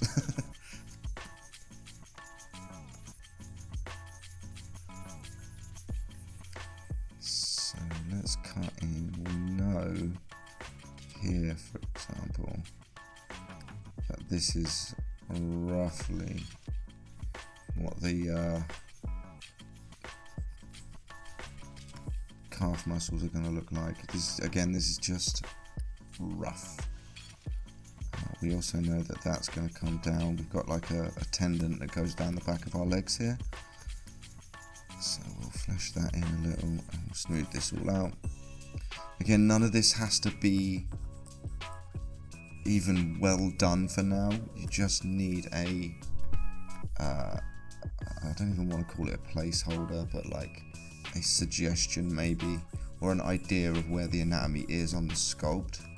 And it will just make it a little easier when we're sculpting it later, even though, like I said already, it's going to change dramatically when we pose it. It's just nice to have that sort of base there so that you already understand what's happening. So let's close some of these gaps again.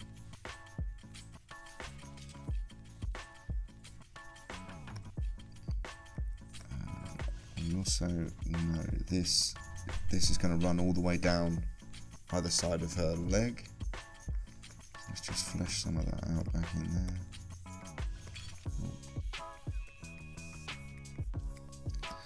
I think we are probably not too far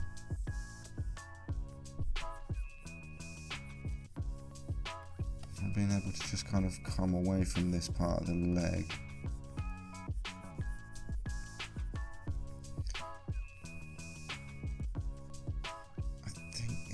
It's a little like concaved that way, so I think we want to move it back in.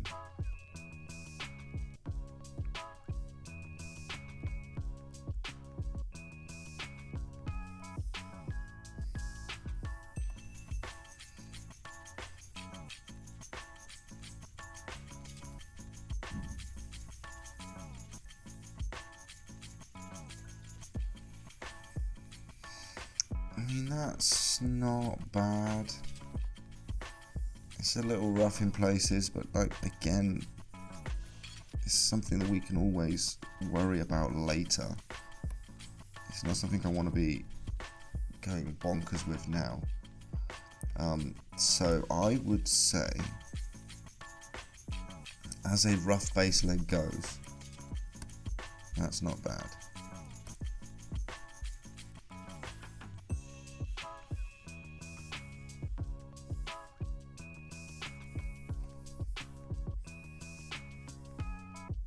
Feels a little chonky front ways, particularly around the thigh, but I think we can. Do you know what we'll do? We'll give her a little bit more meat up here on the inside of her thigh, and that will hopefully help sort of fill the space around the top at least, so that she doesn't feel like she's got a wider thigh front to back than side to side. So let's start pulling some.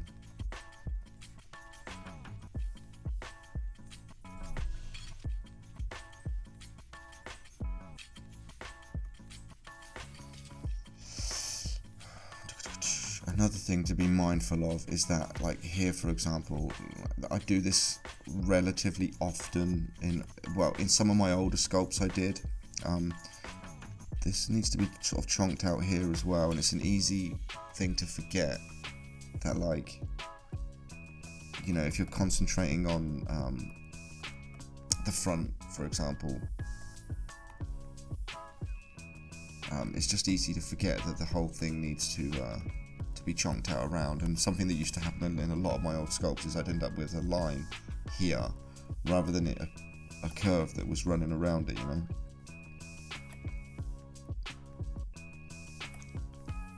So I don't think that is bad at all.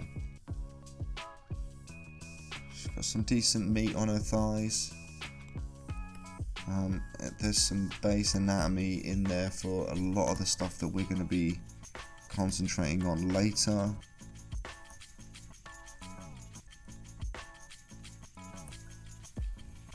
I don't think that's bad.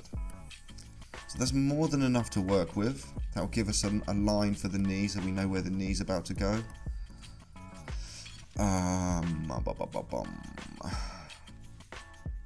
I should make posing it easier.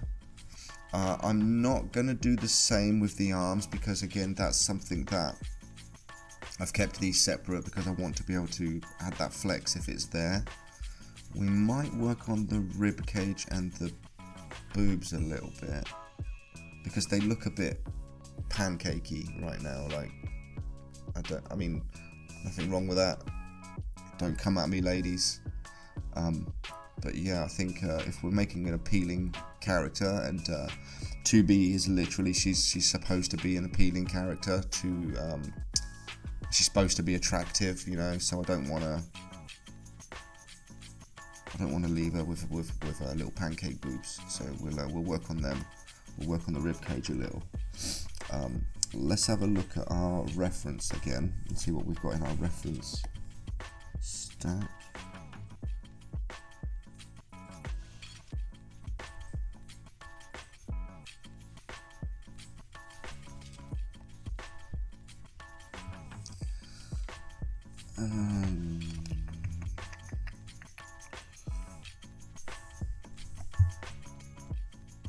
I mean, I don't think they're enormous, but I also don't think they're small. So I think if I had to guess, probably C cups. Let's go back to the front, and we'll move along so that we can get 2B in there, and we'll go off of because we are sculpting 2B in the end on this.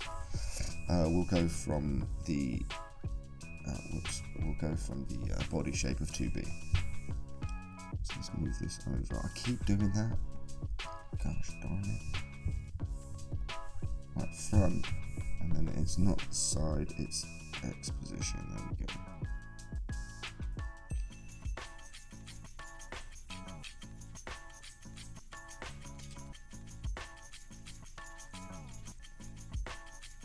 Let's go with that.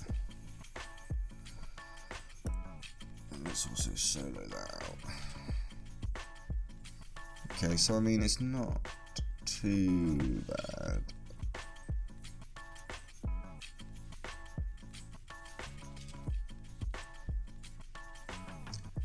Let's turn that off. Let's scale this down a little so we can actually have some control.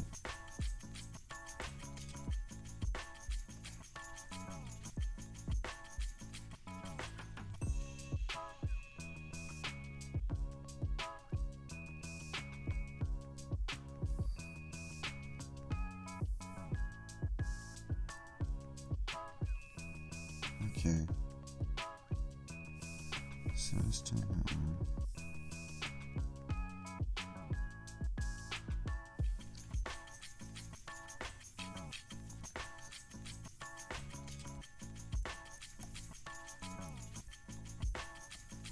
Okay, so I think that we need them to come sort of out this way a bit more.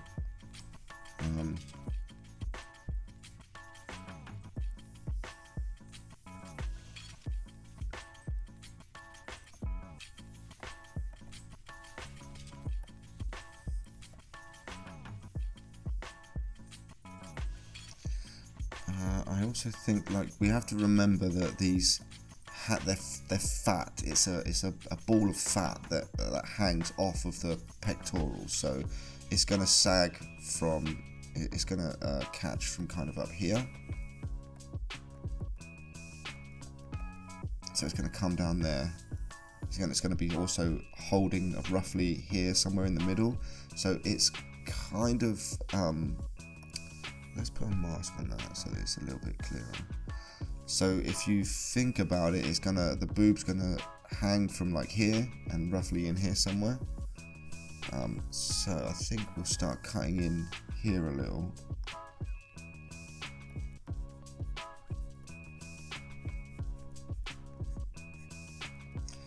Another thing I think to be aware of is try and keep a gap between the two, because you don't want to merge them and have it all blur into one mesh, because it'll be a nightmare. So let's go ahead and smooth some of this out. We'll make sure that we've got dynamic topology on. We'll probably turn that down a little, it's a bit much. Maybe a bit more.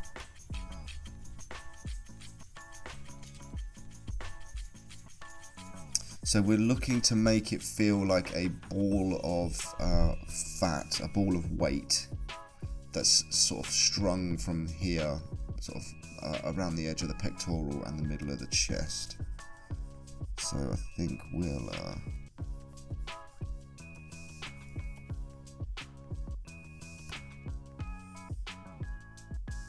it does have a bit of a funny shape to it.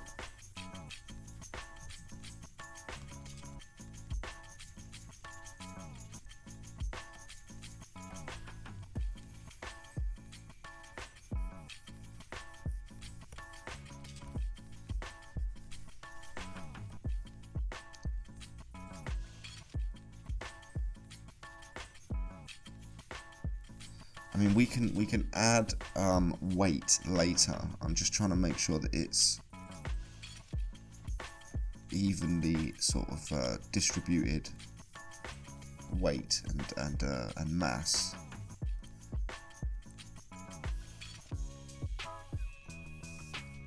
I also think that it all needs to come this way a little, because the nipple's going to be about here. We probably won't put nipples on her because YouTube, but I think we want the nipple to be about here, which means that we can pull some of this weight out and away.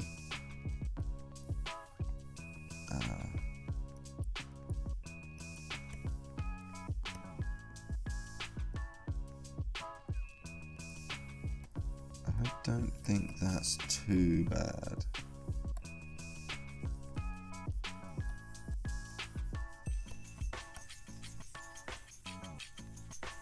Let's add the rest of the body back in. She's definitely poking forward a bit much, and it's looking a bit pyramid-y from there. Like it pops up here too much, so let's bring that back down. So we want it to follow the rib cage a little as well. Like the rib cage is what's holding the weight forward in a way. And we can probably bring that in a tiny bit.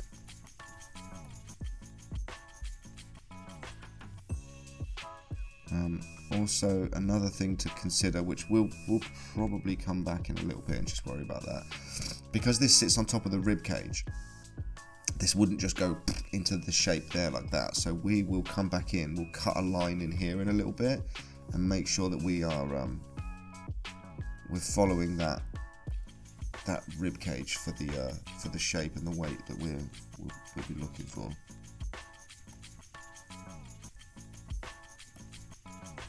So I think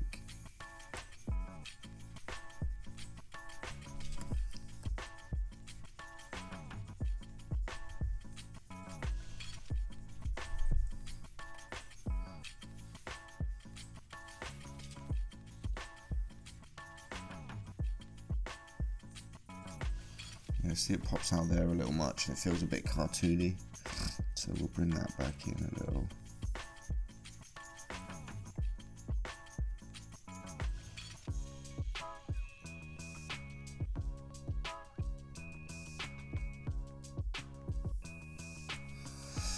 We'll also delete that because we're going to mirror this over again and I want to be able to see the curve of it.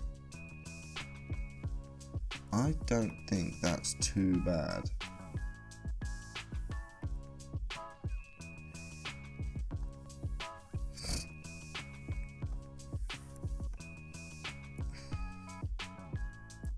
I mean, it looks a bit square, like boom, boom, boom, boom, but I think, again, we'll worry more about that when we actually get to the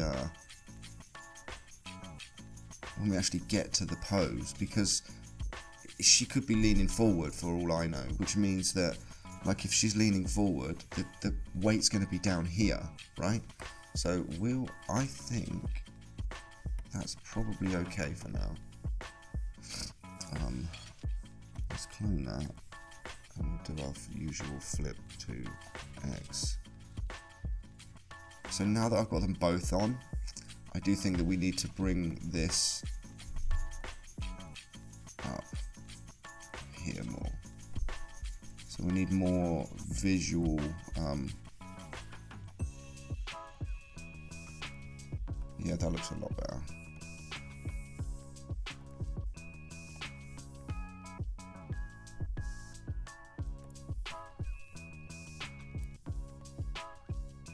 Yeah, I feel like I'm a lot happy with that. That it shows us where it's where the weight's coming from. Shows us where it's like locked in. Let's cut in that line under here so we know that this is sitting on top rather than going like coming straight out. I want it to be obvious that this is sitting on top.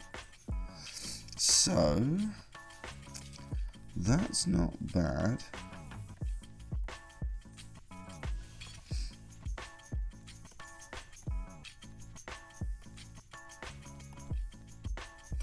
Let's mirror that. Sorry, let's clone that and flip it back over on the X.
Is it just me?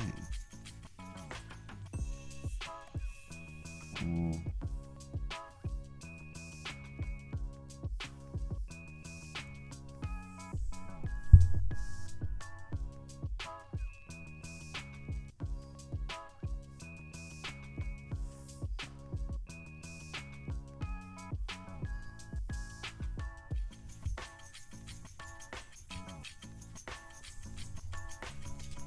I think somehow the chest has got rotated. So let's take a little look at that and see if we can fix it, because I don't want to be battling against that later. So I think what we'll do is solo this guy out.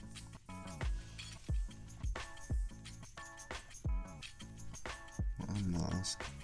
Yeah, something's, I think I sculpted here and it wasn't mirroring, so let's fix that real quick.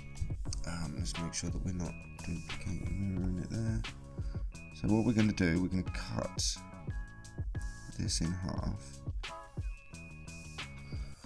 We are going to clone the chest and flip it, and then we're going to merge them.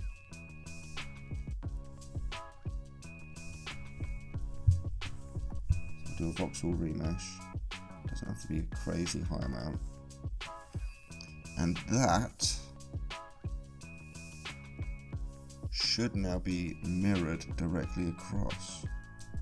Turn the grid off.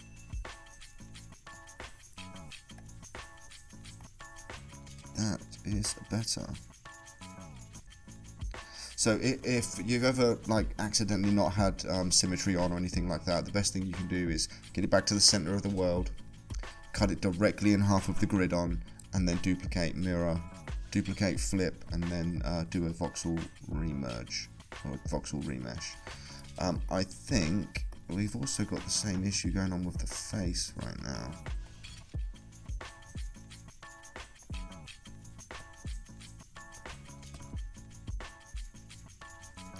We do.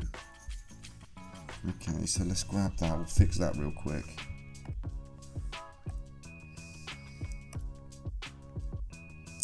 Yeah, that's a little annoying.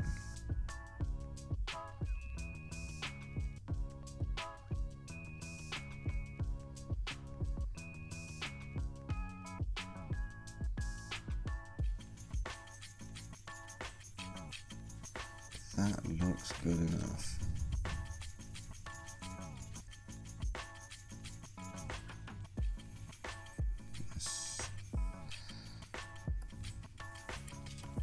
Okay, so I think that let's mirror these over. We might restart the camera one more time. We'll get the face a little bit more feminine looking, and then we'll call it at that after maybe a test pose or something. So let's clone.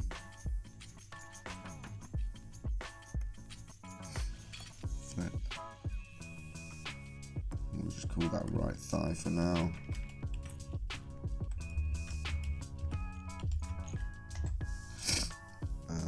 And we're just going to drag everything else underneath. So we're just going to clone, flip, and we're going to drag that under.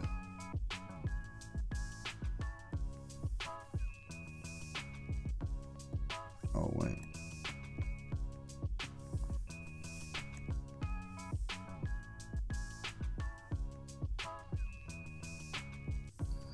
So we're going to clone, and like we were supposed to, there we go. And then we're going to flip, and then we're going to drag it under. Do the same with the shin. Flip it over, drag it into the hierarchy. So just a quick one before we come off of this. The top of the hierarchy is the top of the chain, and anything you want to drag to be moving with it, it has to be under it, like inside of it here. If we move this out and next to it, we can rotate the leg on its own. But if we grab this, hold it, and then drag it under it so that it's connected underneath, now we can drag the whole leg. So it's a parent-child type situation that you've got going on, but it's effective as long as your pivots are all in the right place. It's very effective and easy to sculpt. Easy to prepare characters, base meshes, blah blah blah blah blah. Yes, let's put that under the foot. Or flip. So because these toes are all on the same, following the same one mesh, this, for example, we'll do. Oh come on, man! We'll do that. We'll grab the next toe. We'll clone it. And what you want to do is you don't drag it under, because if you do this, it's following the big toe. If you do this, it's following the left foot. Alright? So let's clone. Let's move it under the foot, not under the toe. There we go. Flip it across. Clone. Under the foot, and then do a flip. And then the last but not least, the little pinky. And we'll drag that under the foot. Oh, under the foot. There we go. No. There we go. No, come on, man. There we go. Then we'll flip. So, we'll do a save here. We'll do another reset of the camera. And then we'll work on the face and make that look a bit more feminine. And maybe do a test pose. We'll see. I shall be back momentarily. Okay, so I think one of the last things we're going to do for part 1 is work on the face just a tiny bit so that it looks a little bit more feminine and a little bit more closer to what 2B is going to look like in the end. The reason I'm doing this on what's probably going to become my base mesh when I'm working on the PC is because I like the aesthetic of 2B and A2. I like the aesthetic of them both, so it's a good base to start from. We're not gonna sorry, I keep banging the mic. We're not gonna push too far into the sculpt of 2B's face. We're just gonna try and get the general face shape, mark out some landmark areas, make sure the ears are small enough so she doesn't look like masculine. Because the head at the moment, this head, it just looks a little masculine to me. So we're going to go ahead and bring in some reference of 2B. I think I want to fill the screen a little. So I've got a couple of these here. I think we'll go with this one as our base reference because this is a lot closer to the video game itself. So let's just move, turn that on. Let's just move this out of the way. Oh wait, I need that center line.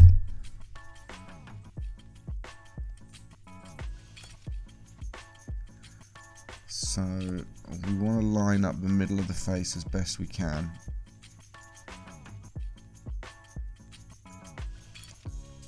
Going with the middle of the nose. And I'm pretty happy with that. So I think now what we want to do, we want to fill the screen with 2B's head.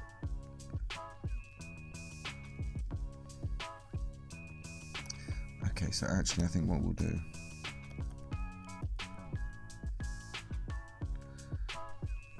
is now that we've got that lined up, we'll pull the face down just a tiny bit.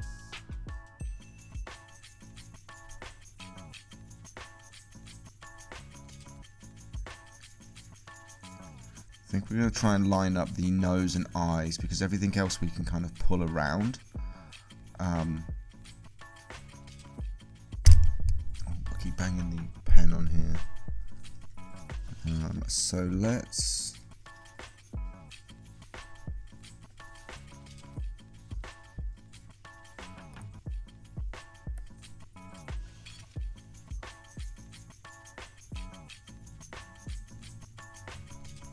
That's not bad. It's kind of in the center. I think we can go a tiny bit to the other side. That's perfect.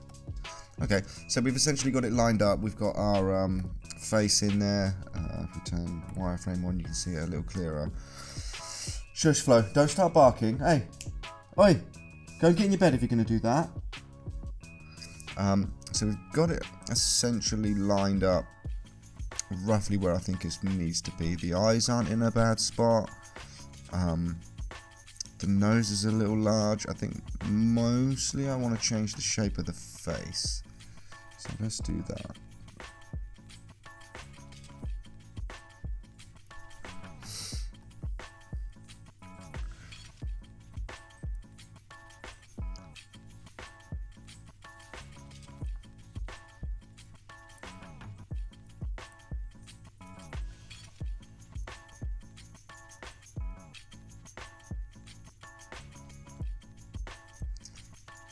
Again, like this is very we're going to smooth a lot of this out in a while, but I'm trying to, so like here for example, we can see that this isn't in a bad spot here. It's a little wide, and I want to get the basic shape of the head. So we've got like this part here which is slightly more forward. The eyes aren't in a bad position. The ears might be a little low.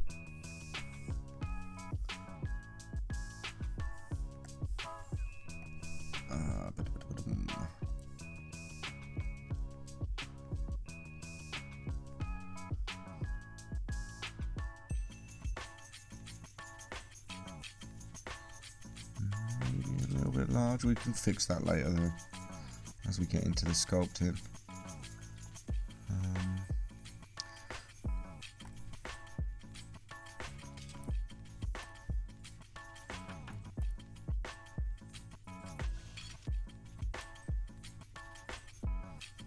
Okay, so let's save this. I want to actually mark the lips out as well. So we'll switch to dynamic topology just so that we've got enough mesh that's going to appear. I'm probably going to do her with a slightly open mouth, but I think for now this should be just enough to show us roughly where we want these lips to be.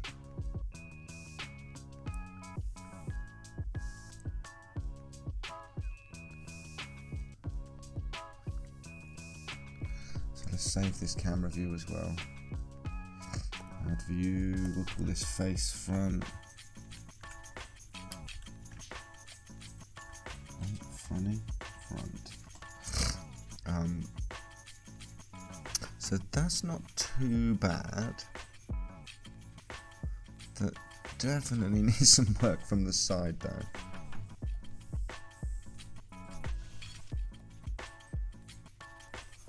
So she, being a feminine character,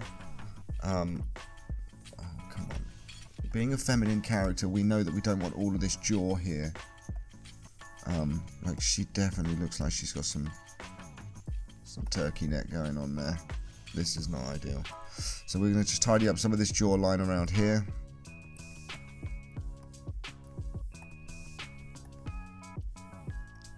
Get some of this smoothed out a little as well.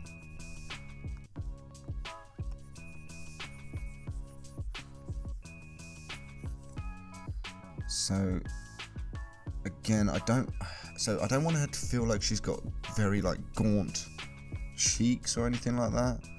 So we're going to make sure that this is a nice smooth soft jawline that comes around to her front.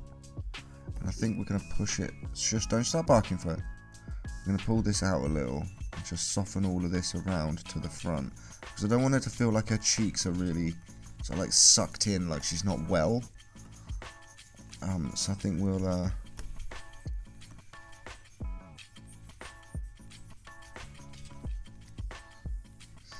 start fleshing that out just a tiny bit, and then we'll smooth off this sharp jawline here.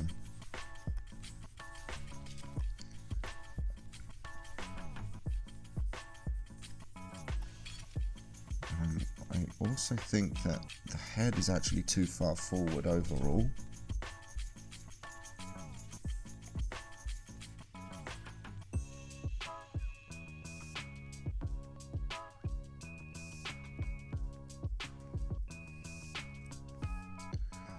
Somewhere about there, because from behind the head we want these tendons to come down towards her towards her collarbone. So let's find a decent side view of 2B.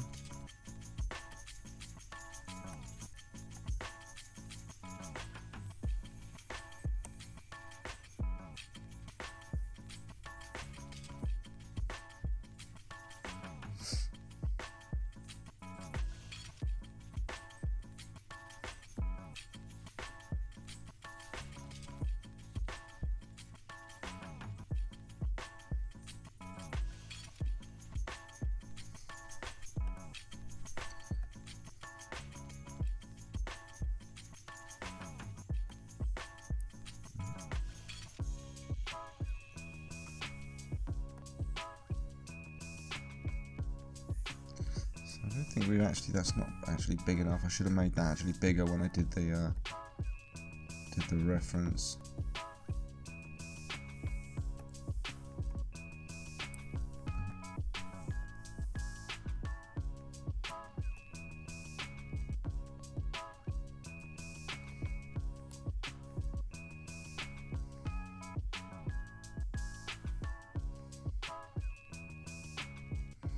Okay, that's not how I thought that was going to go.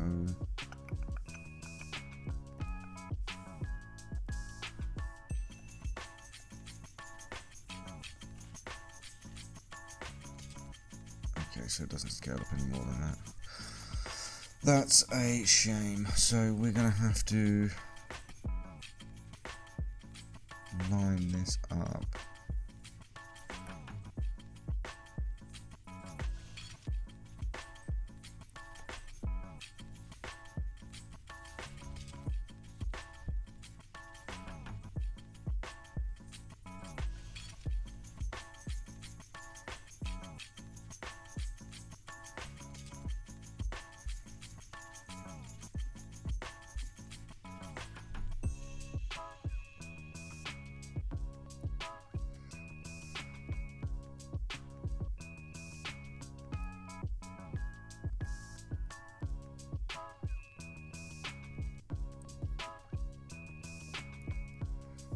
Okay, so I think I want to work on her nose a tiny bit, just enough to, again, feminize the character a little, because she looks very, very manly at the moment.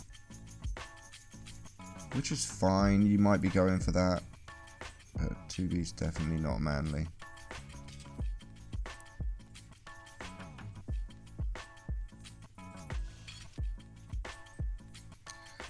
She does have a nice sharp chin though. She does have like nice, sort of like, her cheeks aren't, again, like, you don't want your characters to look ill unless that's your intention. You don't want them to look ill, but you also don't want them to look like,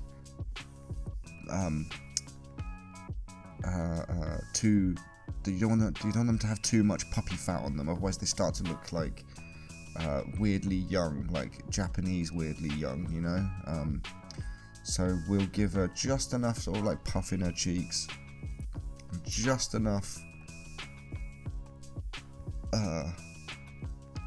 roundness to her jawline and stuff like that to make her feel feminine without making her feel like insanely young. I think 2B is meant to be about 20s. I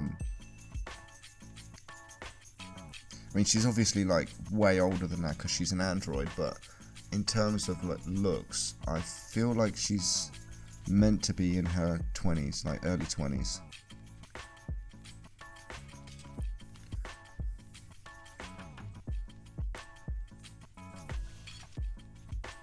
Okay, so let's just widen this neck a little, because again she feels just a little too skinny and I don't want it to look It's not a Tim Burton movie, right? So let's just chunk her neck out a tiny bit. Oh wait, no. So we need to remove the head from all of the neck. There we go. And we should now be able to grab the whole neck there from the root and scale that up. The bottom looks good. I want to push the top over a tiny bit.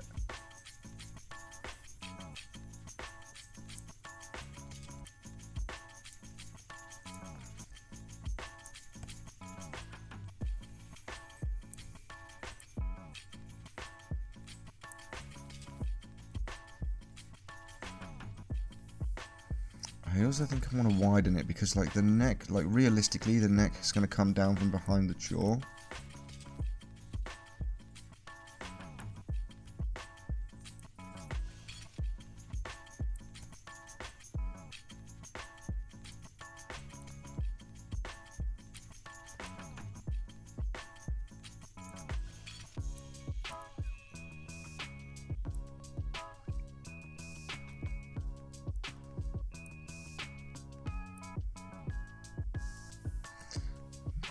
That's not bad.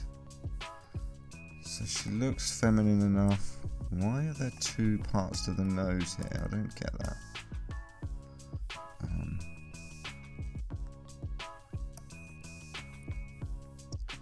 I didn't see that before.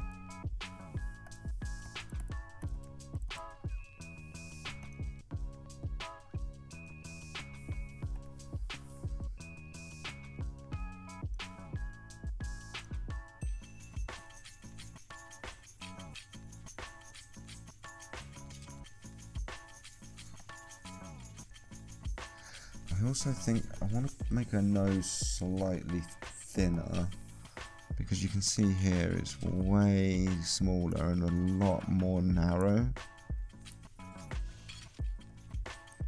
She's very much got like the type of anime nose that you'd expect to see.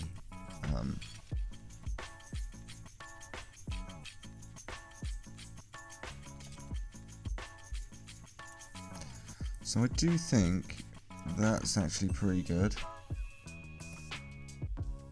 That's a much more feminine face overall.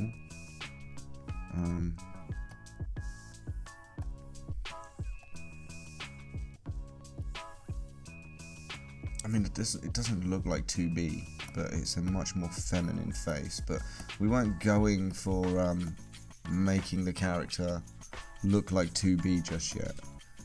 We're just trying to feminize the face. Is literally what we're trying to do. So I think for that we could probably say mission successful.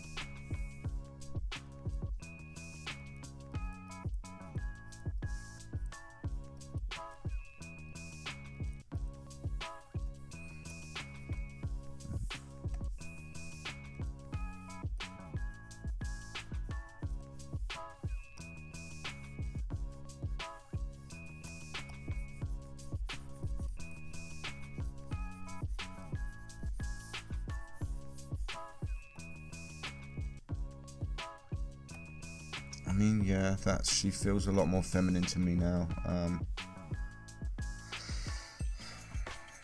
I think that this is probably enough.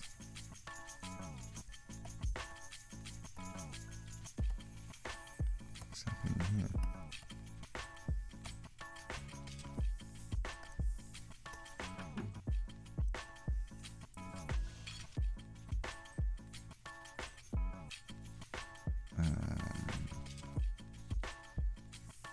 What's happened to that?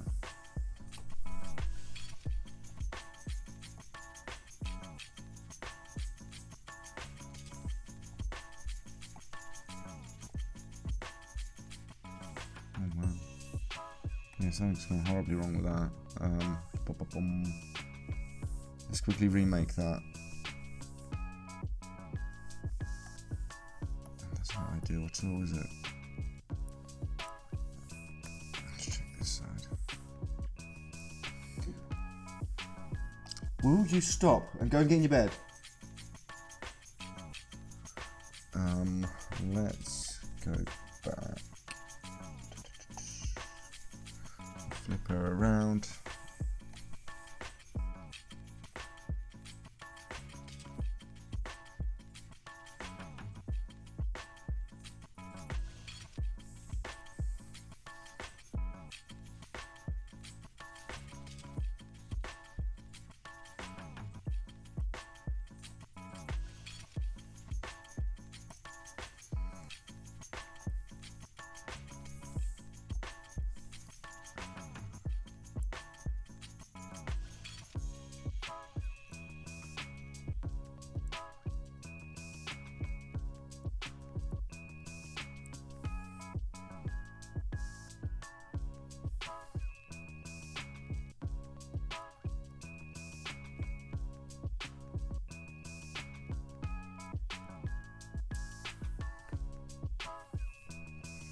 So we'll delete that side because that side's gone messed up for some reason, so we'll delete that.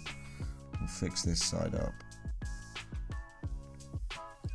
We'll just plump it out a little. I mean, like, we're gonna do the sculpting later anyway. It's not like we're gonna be concentrating on this all right now. So we just need it to be representative, let's say, of a gluteus maximus.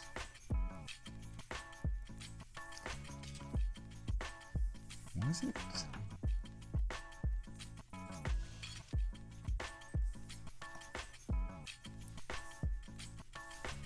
This is so weird. Why is it all separated like that?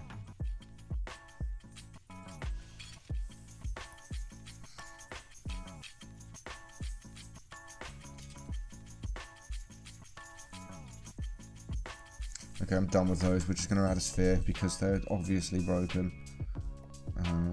Delete. Delete. We're just going to add a sphere.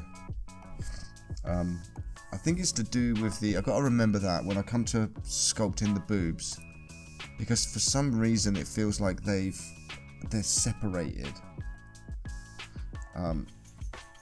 or split into separate faces, and it's just, I don't know, it doesn't feel right.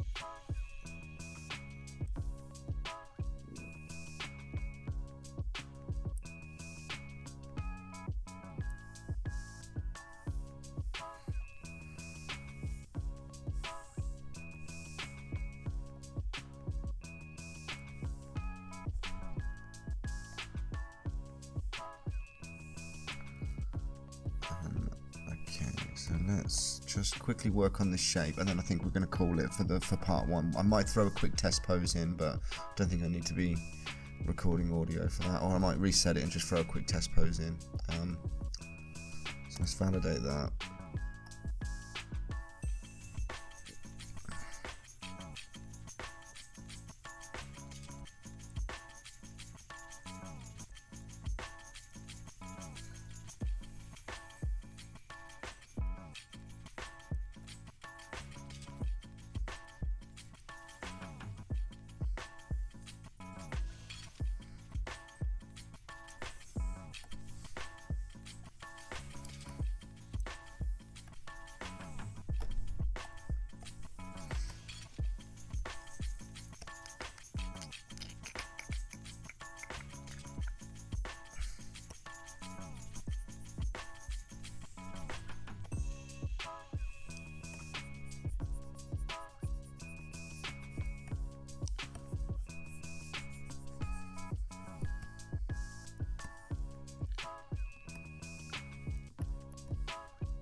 It's kind of frustrating that it doesn't always switch to the tool I'm using. So I think another thing we want to think about is the shape that this brings over. So this is actually going to come up quite a bit. It's going to go over and then around here to the side of her hips. So okay, let's duplicate that, mirror it over, clone, flip. We'll add those to the hips, which they are. I moved the neck out from under the head as well. So I moved the head out from under the neck. So that's back in there. Okay. I think that is okay for now. So we'll save this, restart the video, do a quick test pose so you can see it. We'll just play around with it for a minute. Right, so the last thing we're going to do for part 1 before we close it off is do a quick test pose just to show what I'm getting at and make sure that everything's working relatively okay. So let's get right into that real quick, so I don't want to take up too much more time. This video is already going to be like an hour. So, okay, let's just have a little play around with it and make sure that everything's going to work fine. Yep.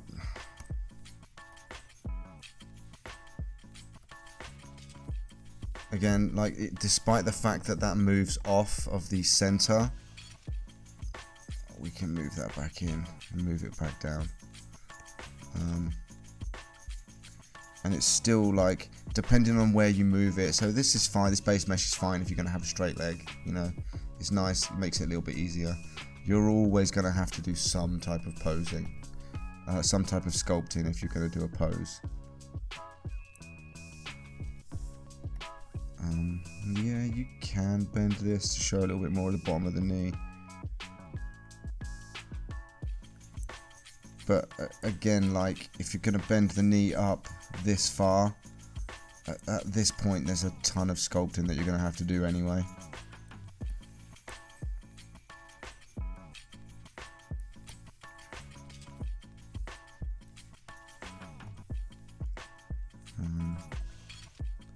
You can move these a little just to show, because I think at this point your hips would probably be forward more anyway. I think that the leg rotates from slightly high up, so that might just be something to consider.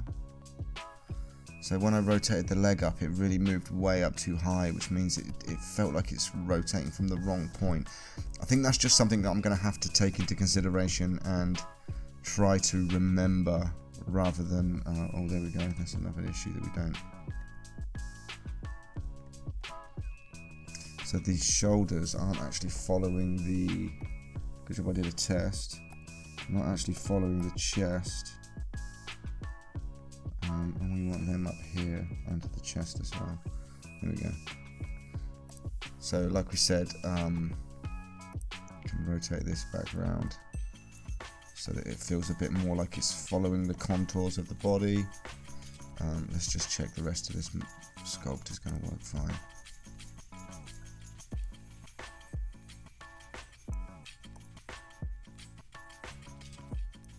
So this one here, I think we'll need to keep an eye on that and just remember to shift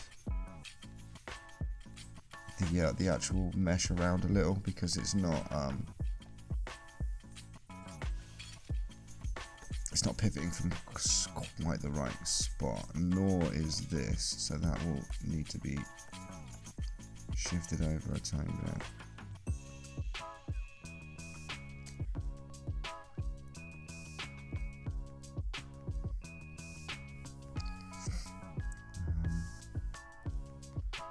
I mean, I'm pretty happy with it.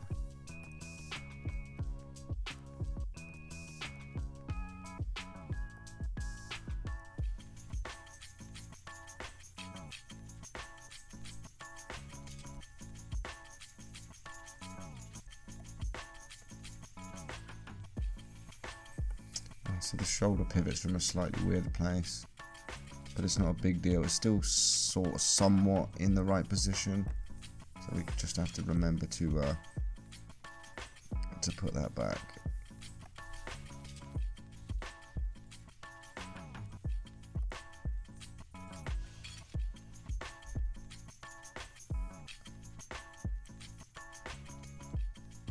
Yeah, see, it's just slightly off, and I think it's partly to do with the fact that we sculpted it when we did. So the thing is either way, a pose like this, you'd want the shoulder drawn back a little more anyway.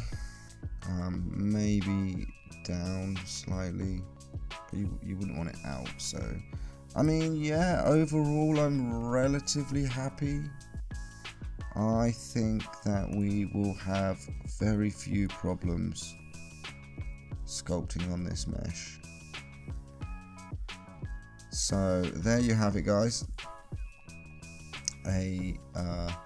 That's roughly how I go about making my base meshes. Like I did say at the start of all this, you can make all of these shapes yourself, but there's already a shape in there that you can sort of like start editing and just saving yourself a little bit of time at least. So one thing that I sort of always say to myself, or anybody that asks me, you know, why don't you start from a sphere? And the truth is that time's the most valuable commodity that I have, and I don't want to waste it sculpting the base head from a sphere, which is going to be not necessarily ineffectual to or even have that much of an impact over the entire sculpt. That's not what I'm saying, because you know, there's value in doing it from a sphere.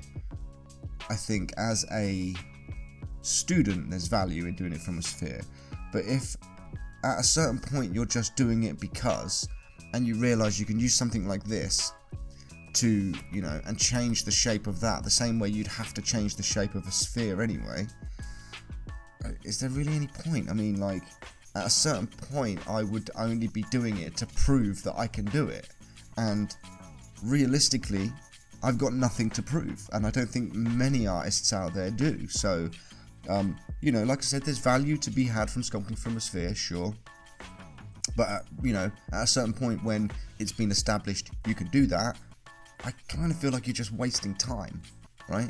You could get a base head and start sculpting from that, saving yourself anywhere from 20 minutes to a couple of hours depending on how fast you are, right?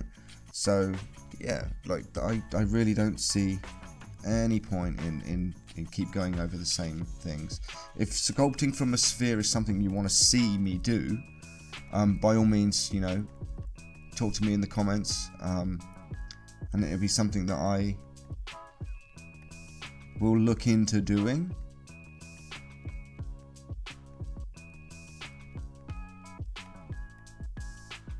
But I think for now, having a base mesh, you know, doing any of this stuff from something that's already kind of primarily built is not a big deal. Like, it really just depends on your own outlook on the whole thing, you know. So yeah, we'll call it there for now, guys. Let me save this.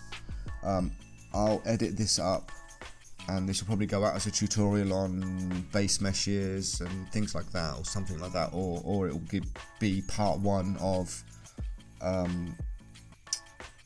how to sculpt the female figure, or sculpting 2B sculpt. I don't know, I'll think of something, but it's not going to be going out in the classic sense of the word. I'm going to do it in sections. This is going to be part 1. So yeah, I'll get back to you as soon as I can with part 2. I'm also probably going to be still doing another sculpture alongside of this, so that I have something to release that's, you know, just fun to watch, rather than just tutorial stuff, because the tutorial stuff's fine, I don't mind doing it, and if people find it helpful, but the videos that I put out of me just sculpting stuff that I enjoy, they always do better. So I will be doing this. I will be doing this alongside stuff that I enjoy doing, and yeah, we'll just take it from there. This is going to end up being 2B as well, just so that everybody knows. I mean, if it wasn't clear from the reference that we're using, we're going to be sculpting 2B. So I'm not really sure what I'm going to do for my sculpt as a fun one. So if you've got any suggestions, put them in the comments. Let me know. I just realised I've got my dressing gown on as well for the last part of this. It's cold in here. Yeah, engage with the video. Let me know what sort of things you'd like to see. I'm thinking about doing Mario. That would be a nice fun one that wouldn't take super long, and it'd be easy to do with very little stress alongside something like this. So yeah, let me know in the comments if you've got any better ideas. But for now I'm thinking about Mario or something like that, or I don't know. But yeah, anyway, thanks a lot for watching. Hope this was helpful. Keep your eye out for part 2, because we're going to be working on the pose and then maybe push a little bit of sculpting into it. But I may keep the next one short. Just do it as like a pose video so we can work on the pose that we're going to do. Well, here's the thing before I go. I don't technically... I mean, I kind of do. We'll just start the process. So some of my process is sculpting up parts of it while it's in this position still, and then posing it. So I think what we'll do in the next video is we'll just go through like that. I'll start with some of the sculpting, some of the important stuff that I want to see on this model. Start just posing it. I'll probably separate the head out so I can just sculpt her head separately, but we'll continue working on the body, putting some of those base areas down so that I'm happy with what's going on in it, and then potentially putting it into a pose. But we'll see how it goes. I'll think about it and I'll get to that in the next video. So yeah, thanks very much for watching, guys. Thanks for supporting me. I hope you enjoyed it, and I hope you're looking forward to seeing the finished 2B sculpt. So until next time, happy sculpting, and yeah, stay safe out there, everybody.